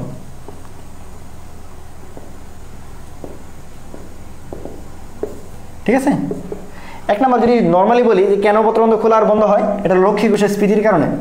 রক্ষী কোষের স্ফীতি, রক্ষী কোষের স্ফীতি ও অথবা শিথিল হওয়ার জন্য। এটা যদি সবার আগে এটা যদি থাকে তাহলে এটা কারেক্ট।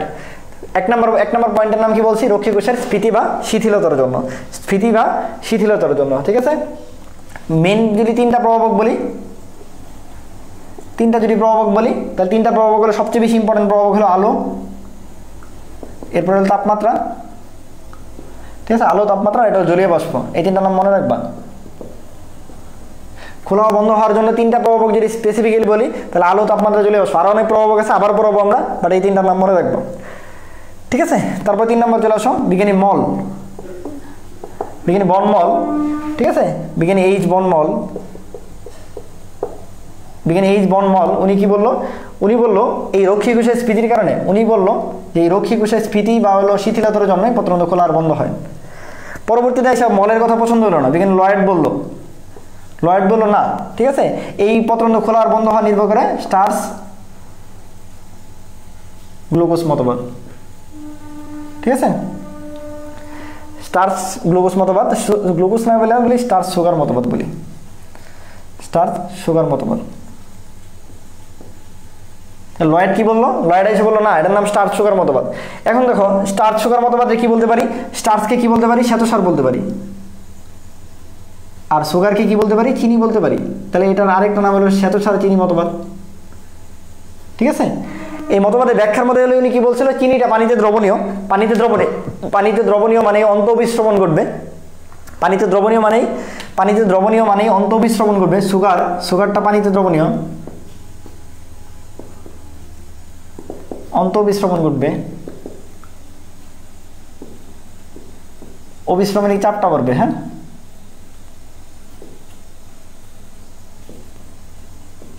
আর পত্ররন্ধ্র খুলে যাবে। ঠিক আছে, এটা হলো কথা। উনি বলছিল সুগার বা চিনিটা পানিতে দ্রবণীয়, অন্তঃবিস্রবণ ঘটবে, অবিস্রবণিক চাপ বাড়বে, পত্ররন্ধ্র খুলে যাবে। তাহলে শ্বেতসারের ক্ষেত্রে ঠিক উল্টা, শ্বেতসারে উল্টাই দিবা, উল্টাই দিলে হয়ে যাবে। ঠিক আছে, উল্টাই দিলে হয়ে যাবে। বুঝতে পারছি? গুড, এটা পর্যন্ত ক্লিয়ার? মাত্র 1 ঘন্টা ক্লাস হয়েছে।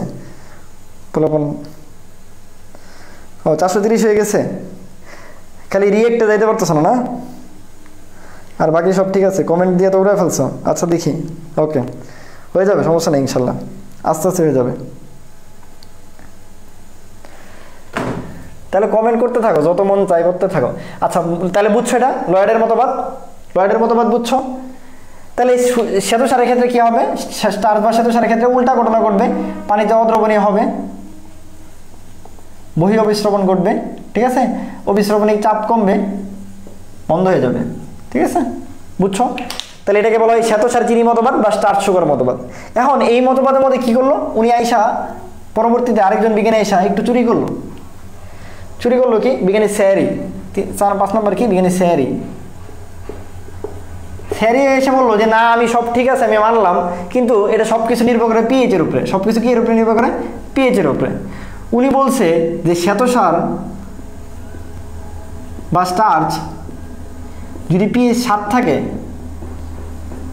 পিএইচ যদি 7 থাকে তাহলে এটা চিনিতে পরিণত হয়, এটা পত্ররন্ধ্র খুলে ফেলে। এবং পরবর্তীতে উনি আবার বললো যে চিনিটা যদি পিএইচ 5 হয় তখন এটা শ্বেতসার বা স্টার্চ হয় এবং এটা তখন বন্ধ হয়ে যায়। তাহলে উনি সেম কথাই বললো না, এতক্ষণ যা ছিল তাই তো বলছে যে শ্বেতসার চিনি হলেই খুলবে আর চিনিটা শ্বেতসার হলে বন্ধ হবে, কিন্তু উনি বলছে না, এগুলো সবকিছু নির্ভর করে পিএইচ এর উপরে। উনি বলছে পিএইচ 7 হলে খুলে, পিএইচ 5 হলে বন্ধ হয়ে যায়, পিএইচ কি 5 হলে বন্ধ হয়ে যায়। ঠিক আছে, উনি এসে কি পিএইচ 5 হলে বন্ধ হয়ে যায়। তো সেইরি আসলে কি করলো, সেইরি একটা চেষ্টামি করলো, চেষ্টামি করে সে একটু হলো মানে চুরি করলো। তাহলে মল বসন বলছিল, মল এসে কি বলছিল যে রক্ষী কোষের স্ফীতির কারণে এটা হয়। লয়েড এসে বললো না স্টার্চ সুগারের কারণে এটা হয়। পরবর্তীতে সেইরি এসে বললো না পিএইচ এর কারণে এটা হয়। পরবর্তীতে দেখো এদের পর আসলো কি সবচেয়ে ভালো যে, ঠিক আছে, সেটা হলো আধুনিক মতবাদ। সেটা হলো কি আধুনিক মতবাদ। এটার নাম হলো, আরেক নাম হলো প্রোটন প্রবাহ মতবাদ, বা এটার আরেক নাম হলো আয়ন প্রবাহ মতবাদ। দেখো তোমাদের একটা জিনিস ক্লিয়ার করি, নিষ্ক্রিয় পরিশোষণে মনে আছে যদি তোমাদের একটা নাম লিখছিলাম আমি আয়ন বিনিময় মতবাদ, মনে আছে? হ্যাঁ, ওইখানে বিনিময় ছিল আর এখানে আয়ন প্রবাহ মতবাদ। হ্যাঁ, তাহলে এটার নাম আধুনিক মতবাদ, প্রোটন প্রবাহ মতবাদ, আয়ন প্রবাহ মতবাদ। এই মতবাদের প্রবক্তা, এই মতবাদের প্রবক্তা হলো বিজ্ঞানী লেভিট অথবা ওনার নাম হলো আরেকটা বই আছে লেক্সিট, দুটাই ঠিক, যে নামে থাকবে ওটা অ্যান্সার, ঠিক আছে? আচ্ছা, আর জোরালো সমর্থন দিয়েছে কে? এগুলো কিন্তু বইয়ে নাই, এগুলো লিখে রাও। জোরালো সমর্থন দিয়েছে কে? বিজ্ঞানী নগল, NOGGLEN, ফ্রিটজ, FRITZ, ঠিক আছে? বিজ্ঞানী নগল আর ফ্রিটজ এইটার প্রতি জোরালো সমর্থন দিয়েছে। আর বিজ্ঞানী ইমামুরা পটাশিয়াম আয়নকে দায়ী করছে,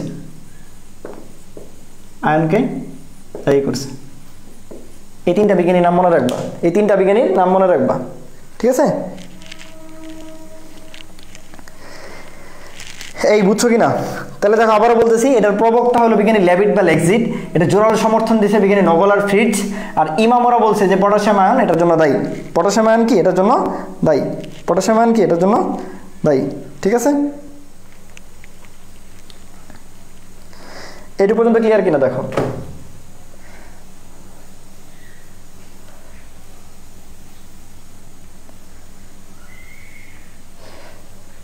এটি পর্যন্ত বুঝছো? প্রবক্তা লেভিট বা লেক্সিট, জোরালো সমর্থন নগল আর ফ্রিটজ, ইমামরা বলছে পটাশিয়াম আয়নকে দায়ী করছে, দায়ী করছে। এখন দেখো সবচেয়ে মজার জিনিস যেটা হলো, এই পটাশিয়াম আয়নকে দায়ী করছে যে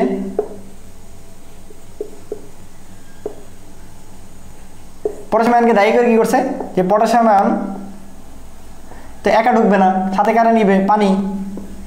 এর প্রবেশ হলে পত্ররন্ধ্র খুলে যায়,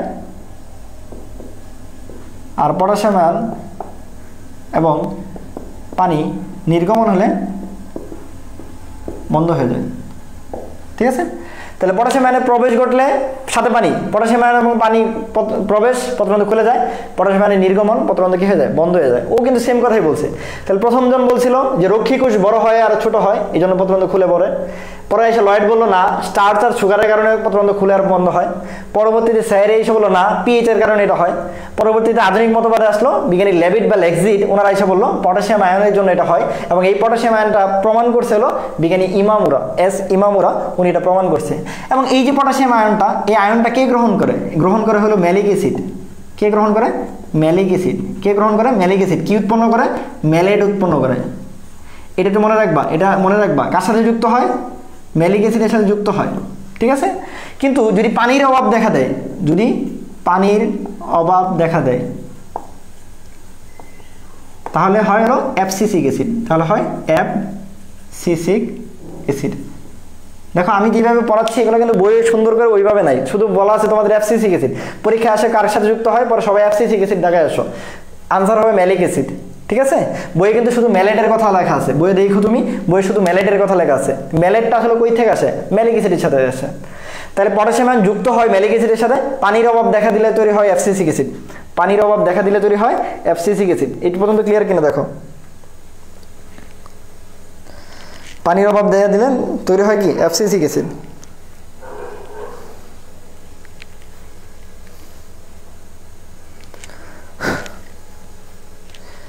এই পর্যন্ত ক্লিয়ার? তাসপিয়া তুষি বড় আপনি কই? আপনি এই তুষি কি চলে গেছে নাকি? আচ্ছা, ইরা বলছে নেট নাই, ইরার আজকে পাচ্ছি না, এই জন্য আমি বলতেছিলাম ইরা কই, ইরাকে পাচ্ছি না আজকে। তাহলে পানির অভাব দিয়ে দেখা দিলে তৈরি হয় হলো কি? Abscisic acid. ওকে, এটা পর্যন্ত ক্লিয়ার? এই পর্যন্ত জানলেই এনাফ মানে মোর দেন এনাফ, আর কিচ্ছু জানা লাগবে না, ঠিক আছে? এগুলো একটু বইয়ে সুন্দর করে লেখা নাই, আমি এই জন্য গুছায় লিখে দিলাম, এর বাইরে আর কিচ্ছু জানার দরকার নেই।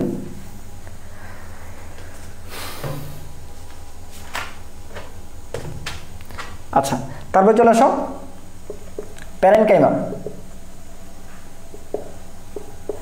দুই রকম, একটা হলো প্যালিসেড আর একটা হলো স্পঞ্জি, ঠিক আছে?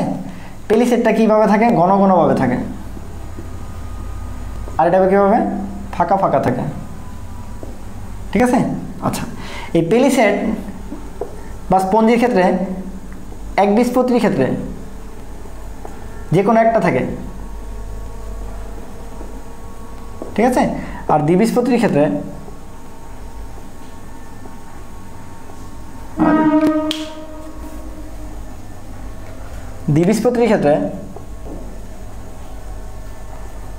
পেলিসেড ও স্পঞ্জি দুইটাই থাকে।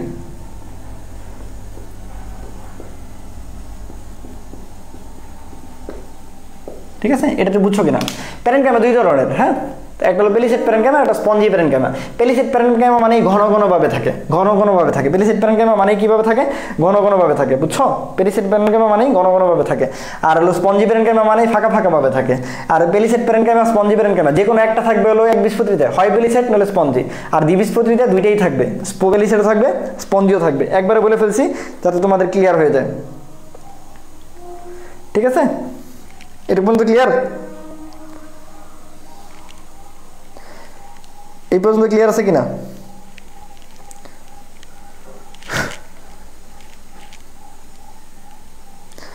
না না না, কে আয়ন পদার্থের ভেতরে প্রবেশ করলে ম্যালিক অ্যাসিড তৈরি হয় ব্যাপারটা এমন না। ভেতরে যে ম্যালিক অ্যাসিড থাকে, পাতায় যে ম্যালিক অ্যাসিড থাকে, ওই ম্যালিক অ্যাসিডের সাথে পটাশিয়াম যে যুক্ত হয়, যুক্ত হলে এটা পটাশিয়াম ম্যালেট তৈরি করে। আমি আরও ডিটেলসে যাই নাই, আরও অনেক ডিটেলস আছে।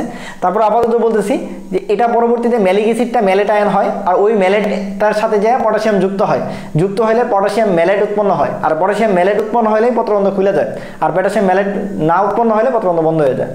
ঠিক আছে, এইখানে ম্যালিক অ্যাসিডটা ওই পাতার মধ্যেই থাকে, উদ্ভিদেই থাকে, উদ্ভিদের ম্যালিক অ্যাসিডের সাথে যুক্ত হয়, যুক্ত হয়ে পটাশিয়াম ম্যালেট তৈরি করে এবং পত্রবন্ধ খুলে যায়। ঠিক আছে, বুঝতে পারছি? আচ্ছা, তারপরে চলে আসো প্রভাবক সমূহ। প্রভাবক সমূহ এটা খুব ইম্পর্টেন্ট। প্রভাবক সমূহ এটা ইনফিনিটি স্টার। এটা এই বছর মেডিকেলে 2টা প্রশ্ন আসছে শুধু প্রভাবক থেকে। ঠিক আছে, 2টা প্রশ্ন আসছে এবং আমি খুব সহজে এটা পড়াই। দেখো, আমি বলি যে এরকম যে আতা, আভা, আমা। ঠিক আছে, আতা, আভা, আমা। ঠিক আছে, এরা সবাই হলো বাহ্যিক প্রভাবক সমূহ।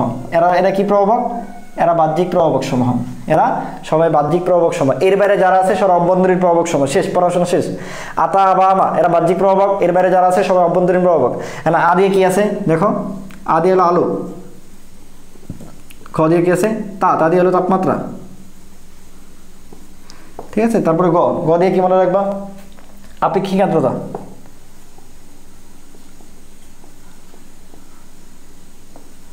ঠিক আছে, তারপর গ দিয়ে হলো বা দিয়ে হলো কি? বা দিয়ে তোমাদের বইয়ে সিরিয়ালে যাই, বায়ু প্রবাহ। ঠিক আছে, তারপর ও দিয়ে হলো আ দিয়ে হলো কি আছে? এরপর এটা দিয়ে বলে আবহাওয়া মণ্ডলের চাপ।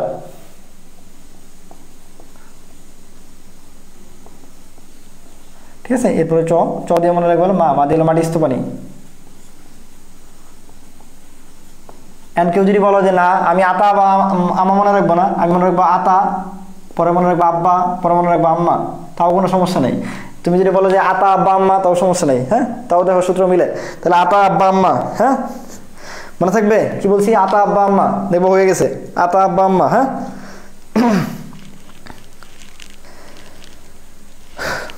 500 কমেন্ট দিয়েছে মাত্র, এখন অর্ধেক বাকি। না না হলো না, পোলাপান ইনঅ্যাক্টিভ হইতেছে না, পোলাপান কমে যেতেছে উল্টা আরো। দেখছো, 521 হয়েছে।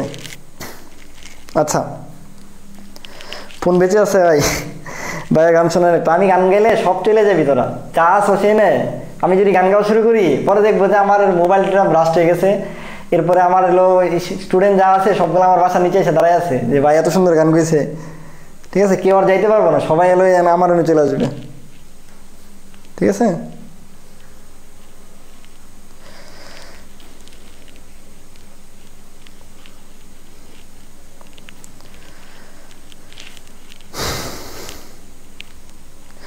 ভাইয়া গান শোনেন।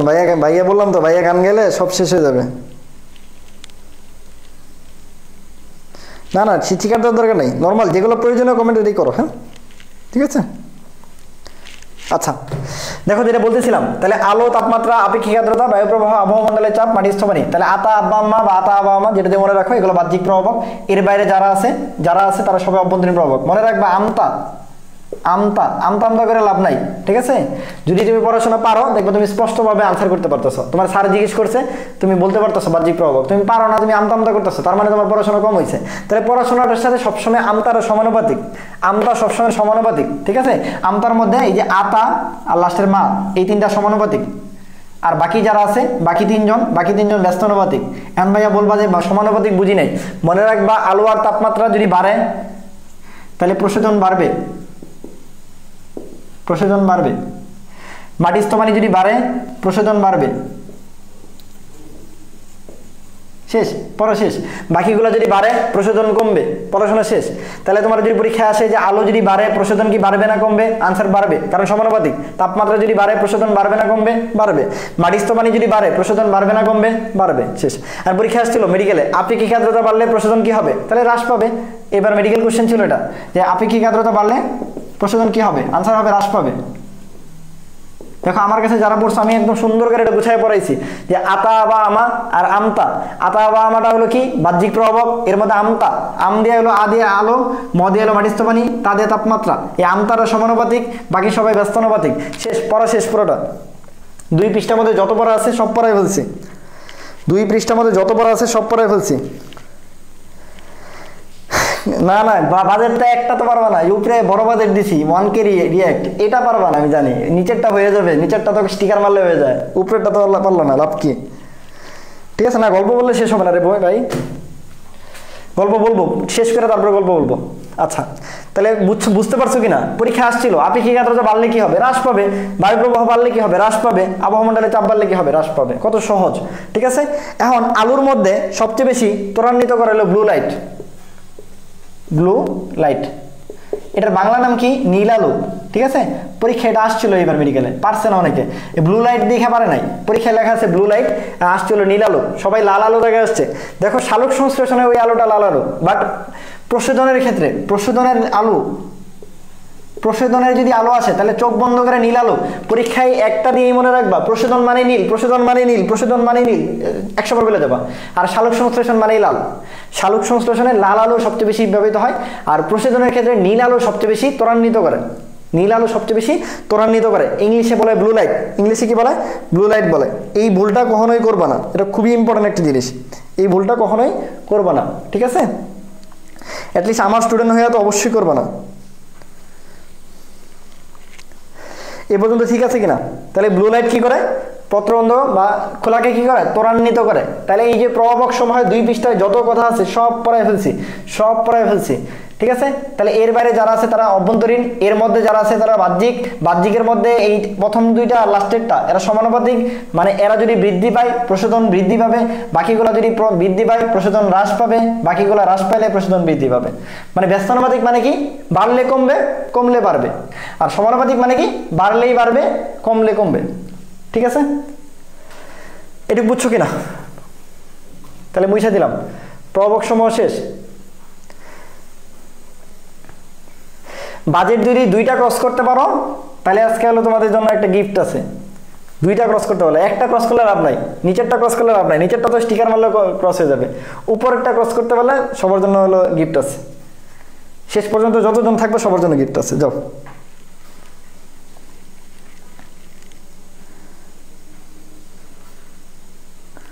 এ পর্যন্ত ক্লিয়ার আছে?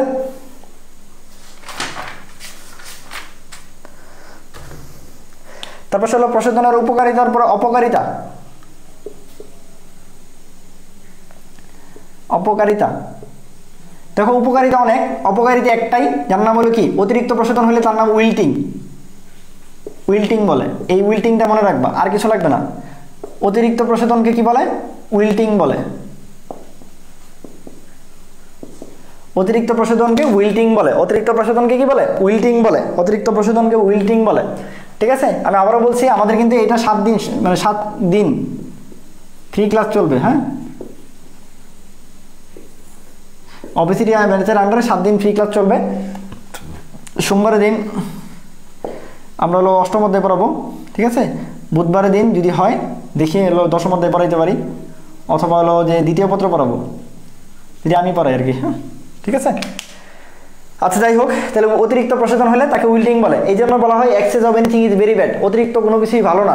ঠিক আছে, একদিন সারাদিন পড়লাম, পরের দিন সারাদিন ঘুমাইলাম, এটা দরকারই নাই। এর যে প্রতিদিন অল্প অল্প করে পড়ো, ওটা কাজে দিবে বেশি। ঠিক আছে, প্রতিদিন অল্প অল্প করে পড়ো, ওটা কাজে দিবে বেশি। এই ভুল করা যাবে না। ওকে,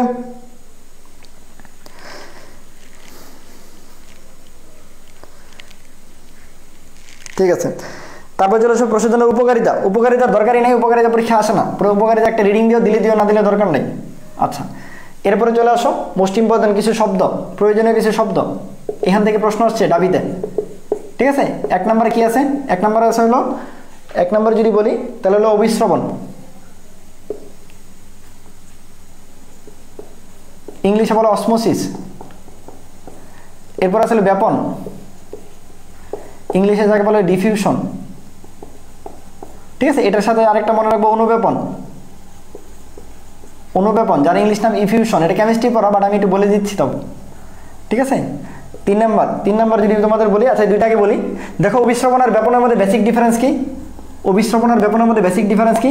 এটা হলো উচ্চ থেকে নিম্নে যাবে, আর এটা কি নিম্ন থেকে উচ্চে যাবে। ঠিক আছে, পাশাপাশি এখানে কি থাকবে? একটা বৈষম্যবেদ্য ঝিল্লি থাকবে, বৈষম্যবেদ্য ঝিল্লি থাকবে। ঠিক আছে, আর এখানে কোনো ঝিল্লি থাকবে না। আর এটা অবশ্যই একই তাপমাত্রা ও বায়ুমণ্ডল চাপে হবে, একই তাপমাত্রা ও চাপে হবে। ঠিক আছে, এটা মনে রাখলেই চলবে। তাহলে অভিশ্রবণ মানে অসমোসিস, মানে নিম্ন থেকে উচ্চের দিকে যাবে, বৈষম্যবেদ্য ঝিল্লি থাকবে। ঠিক আছে, অবশ্যই কি হইতে হবে? দ্রাবক পদার্থ হইতে হবে। অবশ্যই কি হইতে হবে? দ্রাবক পদার্থ হইতে হবে। ঠিক আছে, আর এখানে কি যাবে? এখানে দ্রব যাবে। এটা ইম্পর্টেন্ট জিনিস। তাহলে ব্যাপন মানে ডিফিউশন, মানে উচ্চ থেকে নিম্ন ঘনত্বের দিকে যাবে, একই তাপমাত্রা চাপে, দ্রব পদার্থ। আর এনে দ্রাবক পদার্থ নিম্ন থেকে উচ্চ ঘনত্বের দিকে যাবে, বৈষম্যবেদ্য ঝিল্লিকে পার করে যাবে। ঠিক আছে, তাহলে ঝিল্লি কয় ধরনের? ঝিল্লি তিন ধরনের, বেদ্য ঝিল্লি, অবেদ্য, মানে বেদ্য, অবেদ্য, বৈষম্যবেদ্য। বেদ্য, অবেদ্য, বৈষম্যবেদ্য। বেদ্য মানে দুইটাই যায়, দ্রব দ্রাবক দুইটাই যায়। অবেদ্য মানে কেউ যায় না, দ্রবও যায় না, দ্রাবকও যায় না। বৈষম্যবেদ্য মানে দ্রাবক যায় কিন্তু দ্রব যায় না। এই তিনটা পার্থক্য একটু মনে রেখো, তিনটা পার্থক্য মোটামুটি একটু মনে রেখো। ঠিক আছে, এই পর্যন্ত ক্লিয়ার আছে কিনা দেখো। আর অনুব্যাপন কি? অনুব্যাপন হলো সজোরে, সজোরে যদি নির্গত হয়, সজোরে যদি নির্গত হয়, ঠিক আছে, তাইলেই তাকে বলা হয় অনুব্যাপন বা ইফিউশন। এটা কেমিস্ট্রিতে আছে, তোমার ভাইয়া আরও ডিটেলস পড়াবে। ওকে, ঠিক আছে, এই পর্যন্ত। ওকে, এখন অভিশ্রবণে সবসময় দ্রাবক পদার্থ বা পানির সাথে সম্পর্ক। বাট এই বছর একটা প্রশ্ন আসছে অঙ্কুর উদ্গমের জন্য, দাবিতে একটা প্রশ্ন আসছে অঙ্কুর উদ্গমের জন্য, অঙ্কুরোদ্গমের জন্য। ঠিক আছে, পানি। এখন এই পানি দেখা অনেকেই অভিশ্রবণ দাগে আসছো। কেন এটা অভিশ্রবণ না? দেখো অভিশ্রবণ না কেন, আমরা জানি অঙ্কুর উদ্গমের জন্য লাগে শুকনো বীজ। কি লাগে? শুকনো বীজ। কি লাগে? শুকনো বীজ লাগে। আর আমরা যদি তোমাদের ইমবাইবেশনের সংজ্ঞা পড়াই, দেখো ইমবাইবেশনের সংজ্ঞা ছিল, ঠিক আছে, কলেড ইমবাইবেশন। আমি এই অধ্যায়গুলো আগে নিতে পারিনি, এই জন্য মন খারাপ আমার আসলে। অ্যাকচুয়ালি আমি পড়াইলে আর একটু সুবিধা হতো, তোমরা এই প্রশ্নগুলো পারতা। দেখো ইমবাইবেশন, ইমবাইবেশনে কি করি আমরা বলছি? কলেড জাতীয়, কলেড বা শুষ্ক পদার্থ কর্তৃক পানি পরিশোষণ। দেখো শুষ্ক পদার্থ কর্তৃক পানি পরিশোষণ মানেই হলো কি? তখন ইমবাইবেশন। তাহলে শুষ্ক পদার্থ যেহেতু হলো শুকনো বীজ, এই জন্য তাহলে অঙ্কুর উদ্গমে কোনটা লাগবে বলো? অঙ্কুর উদ্গমে ইমবাইবেশন দরকার। কোনটা দরকার? ইমবাইবেশন দরকার। ঠিক আছে, তাহলে যারা অভিশ্রবণ দেখাইছে ভুল হয়েছে কেন বুঝতে পারছো? শুধু পানি যদি বলতো উদ্ভিদের পানি কোন প্রক্রিয়া, তাহলে আনসার হইতো অভিশ্রবণ। কিন্তু যদি বলছে যে অঙ্কুর উদ্গম, এই জন্য আমার আনসার হয়ে গেছে কি? এই জন্য আমার আনসার হয়ে গেছিল ইমবাইবেশন। এই জন্য আমার আনসার কি হয়ে গেছে? ইমবাইবেশন হয়ে গেছে। যদি অঙ্কুর উদ্গম না বলতো, যদি বলতো শুধু পানি, তাহলে আনসার অভিশ্রবণ। যেহেতু অঙ্কুর উদ্গম বলছে, তার মানে শুষ্ক পদার্থ হয়ে গেছে, মানে শুকনো বীজ হয়ে গেছে। দ্যাটস ওয়াই আমার আনসার হবে ইমবাইবেশন। আমার আনসার কি হবে? ইমবাইবেশন হবে। বুঝতে পারছি? আমার আনসার কি হবে? ইমবাইবেশন হবে। গিফটের রেশন কাটা নাই, আমি কিন্তু গিফট দেই। এ পর্যন্ত তোমরা যারা হলো মানে আমাকে নক করছো, মানে যারা গিফট দেওয়ার কথা আছে সবাই গিফট পাইছো।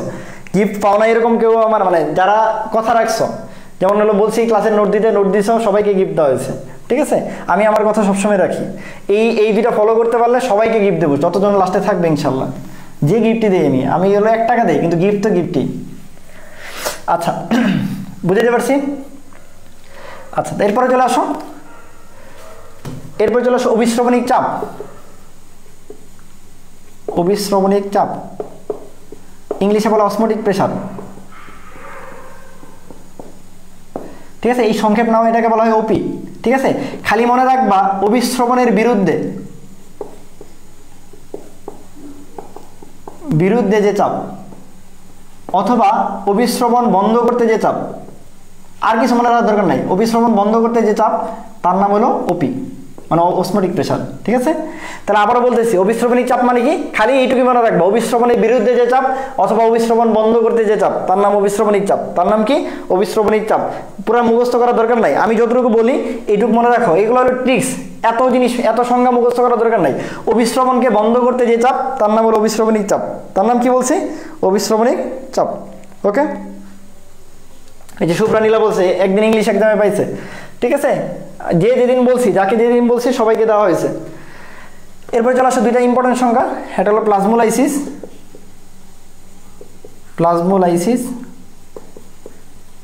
ঠিক আছে, আরেকটা হলো টার্জিডিটি। আচ্ছা, 2টা খুবই সহজে বুঝতে পারবা। এটা কিচমিচ। ঠিক আছে, কিচমিচ যদি রোদে শুকাই,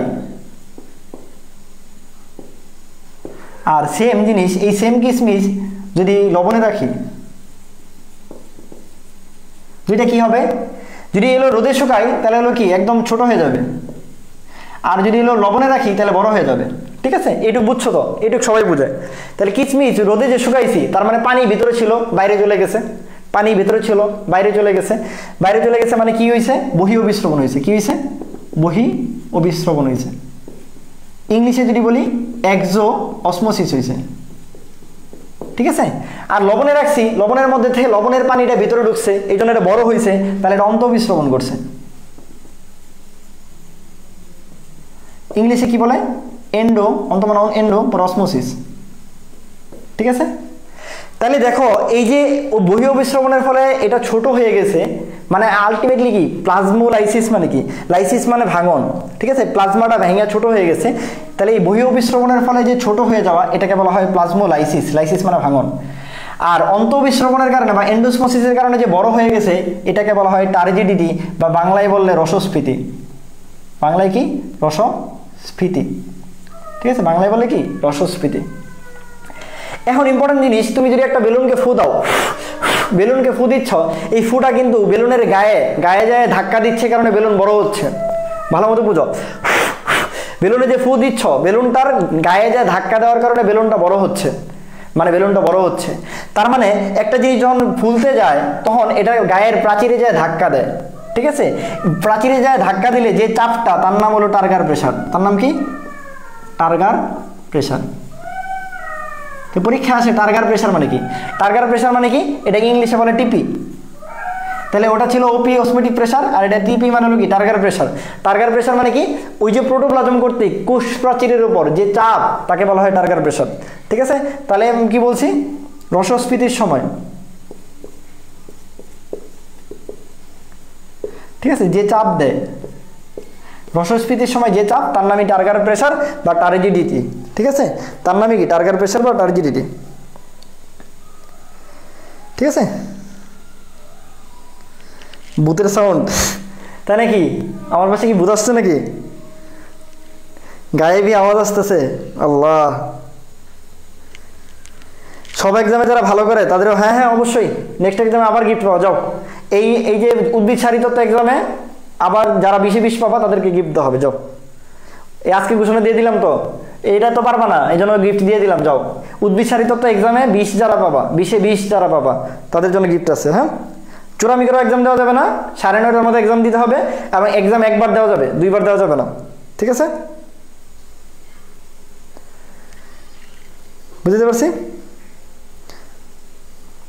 আচ্ছা, ওকে ওকে ওকে ওকে ওকে, হ্যাঁ শেষ, এইটুকু শেষ। এখন আসো সালোক সংশ্লেষণ, আমাদের লাস্ট টপিক। এই যে লাস্ট টপিকে চলে আসছি, সালোক সংশ্লেষণ বললে আমাদের ক্লাস শেষ। সালোক সংশ্লেষণ বললে আমাদের ক্লাস শেষ, ঠিক আছে। আচ্ছা, এর আগে প্রশোধন আর বাষ্পীভবনের পার্থক্যটা দেখবা, প্রশোধন ভার্সেস বাষ্পীভবন, এই দুটা পার্থক্য দেখবা। হ্যাঁ, পার্থক্য একটা রিডিং দিবা, ঠিক আছে। প্রশ্ন আসে না, কিন্তু যদি কখনো চলে আসে এই জন্য।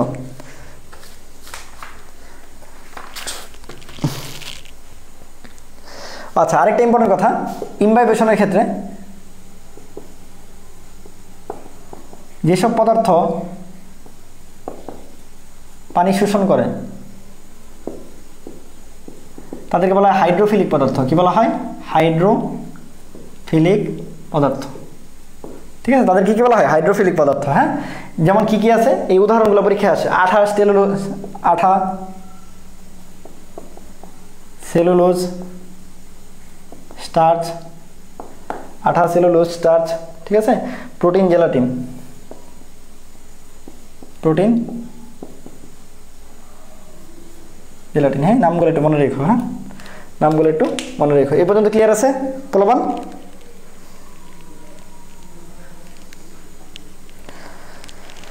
কি গিফট দেবেন ভাইয়া? আর গিফট তো গিফটই, ভালোবাসাটাই হলো ব্যাপার। ওইখানে তুমি 1 টাকা পাও, 2 টাকা পাও, 5 টাকা পাও, এটা ব্যাপার না, ঠিক আছে। ওইখানে যে হলো আমার যে দোয়াটা আছে, আমার যে ভালোবাসাটুকু আছে, ওইটুকু তোমাকে দিব, ঠিক আছে। ওটা ইম্পর্টেন্ট জিনিস, ঠিক আছে। আচ্ছা, তারপর চলে আসো সালোক সংশ্লেষণ। তাহলে আমাদের আজকে লাস্ট টপিক। হ্যাঁ, লাস্ট টপিক বলতে ভালো লাগতেছে না যে ভাইয়া লাস্ট টপিক?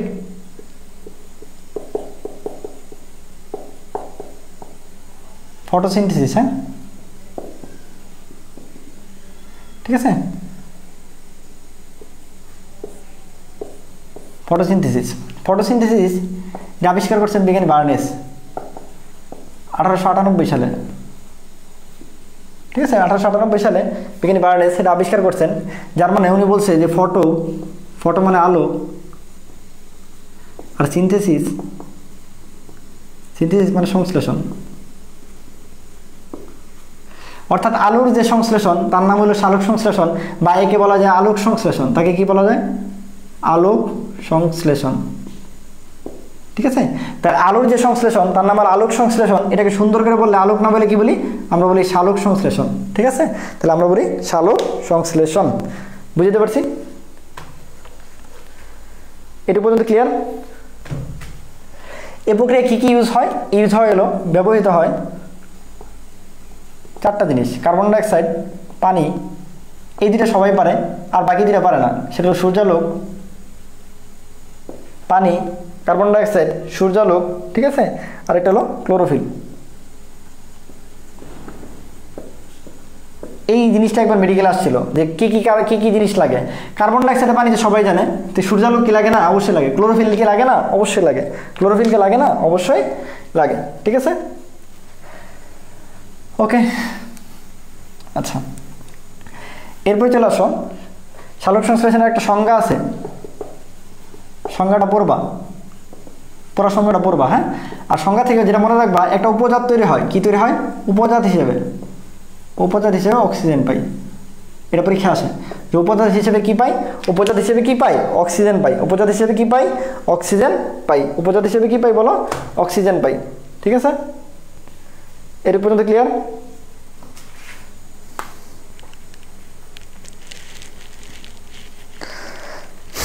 ঠিক আছে।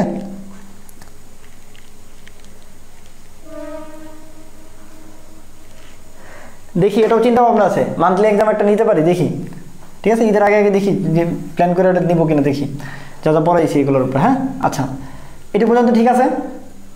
ওকে, এরপরে চলে আসো সালোক সংশ্লেষণ অঙ্গ। সালোক সংশ্লেষণ অঙ্গ কোন কোন জায়গায় ঘটে? সালোক সংশ্লেষণ অঙ্গের মধ্যে দেখো, আমরা জানি সায়ানো ব্যাকটেরিয়াতে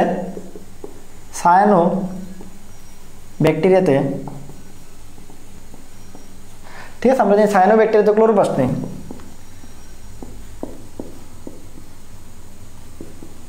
সায়ানো ব্যাকটেরিয়াতে কি নাই? ক্লোরোপ্লাস্ট নেই। তাহলে এর ক্লোরোপ্লাস্ট যে নাই, তাহলে কি থাকে? ঠিক আছে, এই ক্লোরোপ্লাস্ট থাকে না, যে এর জায়গায় বদলেই থাকে থাইলাকয়েড। কি থাকে? থাইলাকয়েডের গায়ে কি থাকে? থাইলাকয়েডের গায়ে ফটোসিনথেটিক পিগমেন্ট থাকে। হ্যাঁ, সিনথেটিক পিগমেন্ট থাকে। এই প্রশ্নটাই আসছিল, হ্যাঁ, বলছিল ক্লোরোপ্লাস্টে কোন জায়গায় হলো এই ফটোসিনথেটিক পিগমেন্টগুলো থাকে, আনসার হলো থাইলাকয়েডের গায়ে, হ্যাঁ, ডাবিতে আসছিল, একদম হুবহু এই লাইনটা আসছে। ঠিক আছে, সো এই জন্যই বলি মানে এই ক্লাসগুলো আসলে ডাবির আগে নিতে পারলে আরও বেশি ভালো হতো, তোমরা আরও অনেক বেশি ভালো করতা। ঠিক আছে, সময় হয় নাই, সময় কোলাই নাই আমার। ঠিক আছে, কেমিস্ট্রিগুলো নেওয়ার জন্য আসলে ওগুলো সময় করতে পারি নাই। আর ইনশাল্লাহ ভালো করবা, যাবিতে তো অবশ্যই ভালো করবা। নোট দিছি গিফট পাই নাই সেজন্য আর দিই নাই। কে বলছে এটা? এই নোট দিছি গিফট পাই নাই কে আছে এটা? এই জন্য আমার আজকেই নক করবা। নোট দিছি গিফট পাই নাই কে আছে এটা? নোট দিছি গিফট পাই নাই এটা কে বলছে? কমেন্টটা দেখতে পাচ্ছি না আমি, দেখি। নোট দিছি গিফট পাই নাই কে বললো এটা? করছে কি রে আল্লাহ, করছে কি? এইটা যেন বলে আর গিফট এই আর দেয় নাই বলে।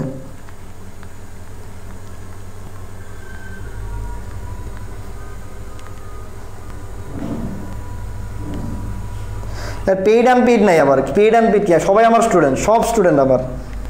ঠিক আছে, আমি তো খুঁজে পাইতেছি না ওই কমেন্টটা। এই কে বলছে এটা? আবার কমেন্ট করো তো, নোট দিছি গিফট পাই নাই বলে।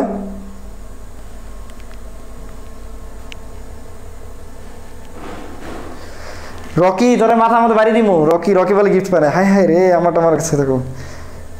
তুই তো নিজেই একটা গিফট নিয়ে, গিফট কি আবার দিব? হ্যাঁ, রকি এই কথা বলছে যে ওরা গিফট দেয় নাই, ওরা তো পুরো ব্রাদার সাজেশনে গিফট দিয়ে দিছি। ও আবার কি গিফট চায়? রকির তো পুরো ব্রাদার সাজেশনে আমি গিফট দিয়ে দিছি, ও আবার কি আলাদা করে কি গিফট চায়? ঠিক আছে, সো আর বাকি কিছু লাগবে না। নর্মালি সাবস্ট্রাকচার অঙ্গত ক্লোরোপ্লাস্ট তোমরা জানোই, সো ওটা তো আর বলার কিছু নয়। আর যাদের ক্ষেত্রে ক্লোরোপ্লাস্ট নাই তাদের ক্ষেত্রে কি থাকে? থাইলাকয়েড থাকে। এই থাইলাকয়েডটা খুব ইম্পর্টেন্ট। থাইলাকয়েডটা মেডিকেল কোশ্চেন, ডিউ কোশ্চেন ইনশাল্লাহ যাবিতেও আসবে এটা। ঠিক আছে, খুব ইম্পর্টেন্ট, ভালো হতে পারবা। বললাম রকির তো আমি পুরো ব্রাদার সাজেশন দিয়ে দিছি, আর ও বলে গিফট পায় নাই। রকি আমার গিফট পাঠাচ্ছে আজকে,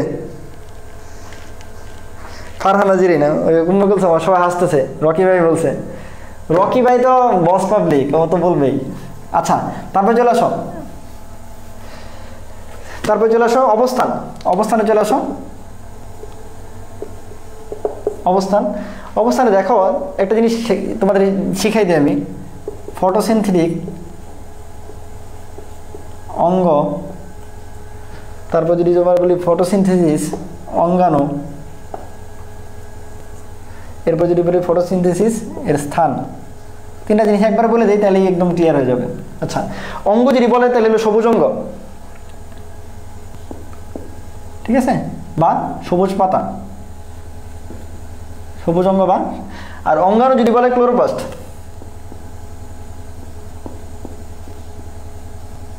আর যদি স্থান যদি বলে তাহলে থাইলাকয়েড। এটা বাংলাদেশে যত জায়গায় যাবা এটা খুব ইম্পর্টেন্ট, হ্যাঁ, সব ভার্সিটির জন্য, যে ওর জন্য খুব ইম্পর্টেন্ট এটা। অঙ্গ যদি বলে সবুজ অঙ্গ, সবুজ পাতা, অঙ্গাণু বললে ক্লোরোপ্লাস্ট, স্থান বললে থাইলাকয়েড। স্থান বলে কি বলছি? থাইলাকয়েড। স্থান বলে কি বলছি? থাইলাকয়েড। ঠিক আছে, স্থান বলে কি বলছি? থাইলাকয়েড। এক্সাম অনলি পেড বেসের স্টুডেন্টরা পারবে, দিতে পারবে। আচ্ছা, যাই হোক, ব্যাপার না। এই যে এককে রিয়েক্ট চাইছি, রকি ভাই বেশি কিছু চাই না, এককে রিয়েক্ট চাইছি। হ্যাঁ, এককে কমেন্ট তো সবাই পারবে, এটা সহজ জিনিস। এককে রিয়েক্ট চাইছি। আচ্ছা, ঠিক আছে, ওটা একদিন হয়ে যাবে ইনশাল্লাহ। হ্যাঁ, ব্রাদার সাজেশন একদিন হয়ে যাবে। আর কয়েকটা জায়গা আছে, সবুজ শৈবাল,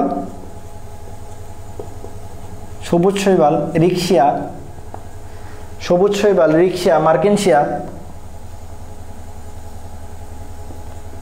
ঠিক আছে, এই সবুজ শৈবাল, রিক্সিয়া, মার্কেনশিয়া এদের সমস্ত দেহেই ক্লোরোপ্লাস্ট থাকে, হ্যাঁ, এটা তো মনে রেখো। ঠিক আছে, তাহলে সবুজ শৈবাল, রিক্সিয়া, মার্কেনশিয়া এদের সমস্ত দেহেই কি থাকে? ক্লোরোপ্লাস্ট থাকে। সমস্ত দেহেই কি থাকে? ক্লোরোপ্লাস্ট থাকে। ওকে, এদের সমস্ত দেহেই কি থাকে? ক্লোরোপ্লাস্ট থাকে। এই দেখো, ওই যে রকি ভাইয়ের কাছে চাইছে সবাই। ঠিক আছে, আমি কিছু বলি নাই। উম্মে কুলসুম বলছে রিয়াক্ট, পরে ফারিয়া বুয়ান বলছে 1000 রিয়াক্ট। এটা তো রিয়েক্ট তো সম্ভব না, সমস্যা নাই। একদিন ব্রাদার সাজেশন এমনি রেখো, বেলা ক্লাস নেওয়ার শুরুতে ইনশাল্লাহ এককে রিয়েক্ট, এককে কমেন্ট, এগুলো হবে, এগুলো নিয়ে প্যারা নেওয়ার কিছু নেই। হ্যাঁ, দোয়া করো তোমরা, খালি তোমাদের কাছে দোয়া চাই, আর কিছু না। আর বইলো ভাইয়ারা কতটুকু তোমাদের কি দিয়েছে এটাই হলো, আর কিছু লাগবে না। তারপর চলে আসো রঞ্জক পদার্থ, মুছে দিলাম। হ্যাঁ, তারপর চলে আসো রঞ্জক পদার্থ। এগুলো কিন্তু খুবই ইম্পর্টেন্ট, জাবিতে এগুলোই বেশি আসে। হ্যাঁ, যেগুলো এখন পড়াচ্ছি এগুলোই বেশি আসে। রঞ্জক পদার্থ কি কি আছে? ক্লোরোফিল, তারপর হলো ক্যারোটিনয়েড, ক্লোরোফিল, ক্যারোটিনয়েড, ঠিক আছে, ও ফাইকোবিলিনস।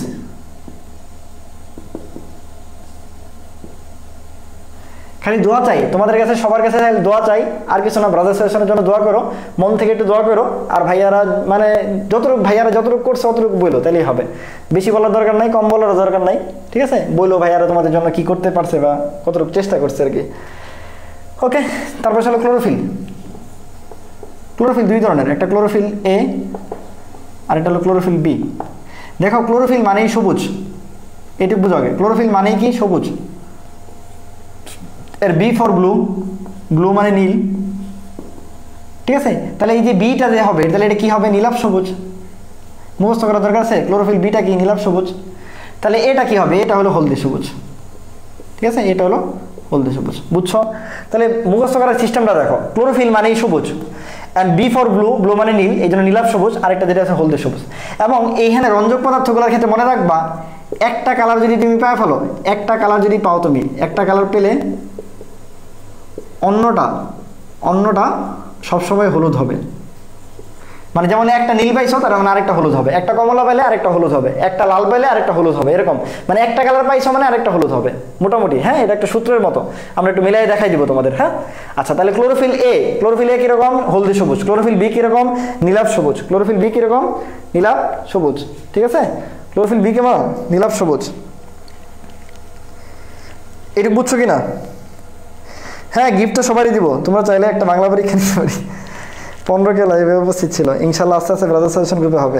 হ্যাঁ, অবশ্যই, ইনশাল্লাহ দোয়া করো। সুপ্রানীলা বলছে ইনশাল্লাহ ব্রাদার বন্দিবার সালে একদিন 15কে হয়েছিল, তাই না? ইনশাল্লাহ আমরা 15কে না, 20কে 50কে পর্যন্ত যেতে হইতে পারে, ঠিক আছে। অসম্ভব কিছু না, চেষ্টা করলেই হবে ইনশাল্লাহ। আমরা পড়ায় যাচ্ছি, চেষ্টা করে যাচ্ছি, একসময় হবে ইনশাল্লাহ। আমার কথা হলো জাবিডি ইউনিটের জন্য, জাবিডি ইউনিটের জন্য বাংলাদেশে যদি কোনো একটা ব্রাঞ্চ থাকে, এটা যেটা আমারটা থাকে, জাবিডি ইউনিটের জন্য যদি কেউ কোনো কিছু বলে, তাহলে এই 87,000 না, এই বছর 87,000 পরীক্ষা দিচ্ছে। অ্যাটলিস্ট 87,000 মানুষই জানি, যাতে আমার কাছে পড়ুক আর না পড়ুক, ব্রাদার সেশনের নামটা যাতে জানে যে ইনশাল্লাহ একটা জায়গা আছে যারা জাবিডি ইউনিটের জন্য পড়ায়, ঠিক আছে। আর বাকি সব কিছু ফ্রি পড়াই আমরা, সমস্যা নেই। আচ্ছা দেখো, হলদে সবুজ আর কি বলছি? নীলাভ সবুজ। এটা তো মনে রেখো, তাহলেই হবে, ঠিক আছে। আচ্ছা, এছাড়াও কি কি আছে? এছাড়াও আছে ক্যারোটিন, ক্যারোটিন, আর আছে জ্যান্থোফিল। দেখো ক্যারোটিনে ক আছে? কমলা। ক্যারোটিনে ক আছে? কমলা, ঠিক আছে। তাহলে জ্যান্থোফিল কি? আমি বলছি একটা কালার পাইলেই আরেকটা হলুদ, তাহলে জ্যান্থোফিল হলুদ, ঠিক আছে। তাহলে ক্যারোটিনে ক আছে? কমলা। জ্যান্থোফিল কি? হলুদ। ক্যারোটিনে ক আছে? কমলা। জ্যান্থোফিল কি? বলো। হলুদ। জ্যান্থোফিল কি বলছি?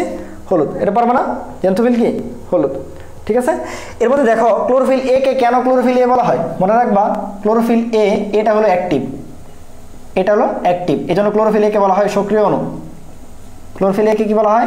সক্রিয় অণু। পরীক্ষা আসে কোনটাকে সক্রিয় অণু বলা হয়? Chlorophyll A K. Chlorophyll A কে কি বলা হয়? সক্রিয় অণু, ঠিক আছে। এখন পরীক্ষায় যেটা আসে জাহাঙ্গীরনগরের জন্য, শুধু জাহাঙ্গীরনগরের জন্য পড়বা, আর কোথাও জন্য পড়ার দরকার নাই। সেটা হলো এটা সংকেত, এটা সংকেত শুধু জাবিতে আসবে, আর কোথাও আসবে না। সংকেত, সংকেতটা জাবিতে আসবে, আর কোথাও আসবে না, আমি আবারও বলছি। তাহলে কি মনে রাখবা? C55, H72, ঠিক আছে, O5, N4, Mg, ঠিক আছে। আচ্ছা, আর ক্লোরোফিল বি এর ক্ষেত্রে মনে রাখবা, বিটার ক্ষেত্রে মনে রাখবা C55, H70, ঠিক আছে, তারপর O6, N4, Mg। এক্ষেত্রে দেখো এত কিছু মনে রাখার দরকার নেই। প্রথম কথা হলো ক্লোরোফিলের ক্ষেত্রে কি কি থাকে? CHO থাকে আর Mn থাকে, এটা মনে রাখো। CHO থাকে আর Mn থাকে, বুঝছো? এখন ভাইয়া বলবা যে বুঝি নাই, আপাতত মৌলগুলা বুঝো, CHO থাকে আর N থাকে। আচ্ছা, আর সবগুলো একটু লিখে ফেলি, তাহলে বুঝতে পারবা। আচ্ছা, এটা হলো ক্লোরোফিল এ, ক্লোরোফিল বি গেল। তারপরে দেখো, তারপরে যদি তোমাদের বলি ক্যারোটিন, ক্যারোটিনের সংকেত হলো C, 40 56 শূন্য, হ্যাঁ 40 অক্সিজেন, হ্যাঁ। আর জ্যান্থোফিলের ক্ষেত্রে হলো C40 H56 O2, হ্যাঁ। তারপর চলে আসো ফাইকোসায়ানিন, আগে লেখা পরে বুঝাই দিচ্ছি। C34 H44 O8 N4, ঠিক আছে। আর হলো ফাইকোইরিথ্রিন,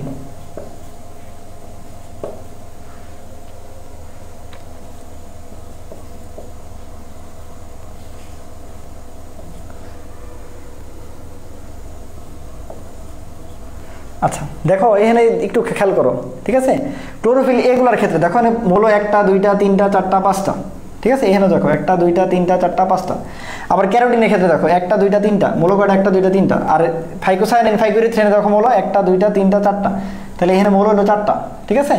সংকেত মনে রাখবা একটা সিঙ্গেল ডিজিট, কয়টা মনে রাখবা? একটা সিঙ্গেল ডিজিট মনে রাখবা। কয়টা মনে রাখবা বলছি? একটা সিঙ্গেল ডিজিট মনে রাখবা, অনলি একটা সিঙ্গেল ডিজিট, বেশি কিছু মনে রাখবা না, ঠিক আছে। তাহলে দেখো ক্লোরোফিল এর ক্ষেত্রে মনে রাখবা শুধু 72 আর 70, এই যে ক্লোরোফিল এর ক্ষেত্রে 72 আর 70। ক্যারোটিনের ক্ষেত্রে ক কয় নম্বর অক্ষর? 1 নম্বর অক্ষর, এই জন্য অক্সিজেন একটা আর অক্সিজেন 2টা, আর কিছু মনে রাখার দরকার নেই। ফাইকোসায়ানিন ফাইকোইরিথ্রিন এখানে শুধু মনে রাখবা সায়ানিন যেটা, এটা হচ্ছে 44, ফাইকোইরিথ্রিন যেটা 46, শেষ। আর মৌলের ক্ষেত্রে যেমন ক্লোরোফিলের ক্ষেত্রে মৌল হবে 5টা, তাহলে CHO MRN 5 মৌল, খালি মনে রাখবো এতে 72 আর এটা 70, শেষ। এনে মৌল 3টা, CHO মৌল 3টা, অক্সিজেন একটা অক্সিজেন 2টা। এখানে মৌল 4টা, CHON, ঠিক আছে। মৌল বা এনে কি মনে রাখবো? 44 আর 46। দেখো মনে রাখার টেকনিক বলে দিছি, এই 3টা টেকনিকে মনে রাখবা। পুরা সংকেতটা মনে রেখো না, মনে না রেখা জাস্ট এইটুকু মনে রাখবা। তাহলে CHOMN 5টা মৌল হবে, 72 থাকা ক্লোরোফিলে, 70 থাকা ক্লোরোফিল বি। CHO 3টা মৌল হবে, 1 থাকা মানে ক্যারোটিন, 2 থাকা মানে জেন্থোফিল। CHON 4টা মৌল হবে, 44 থাকা মানে ফাইকোসায়ানিন, 46 থাকা মানে ফাইকোইরিথ্রিন। দেখো বুঝছো কিনা, এইটুকু বুঝছো কিনা দেখো।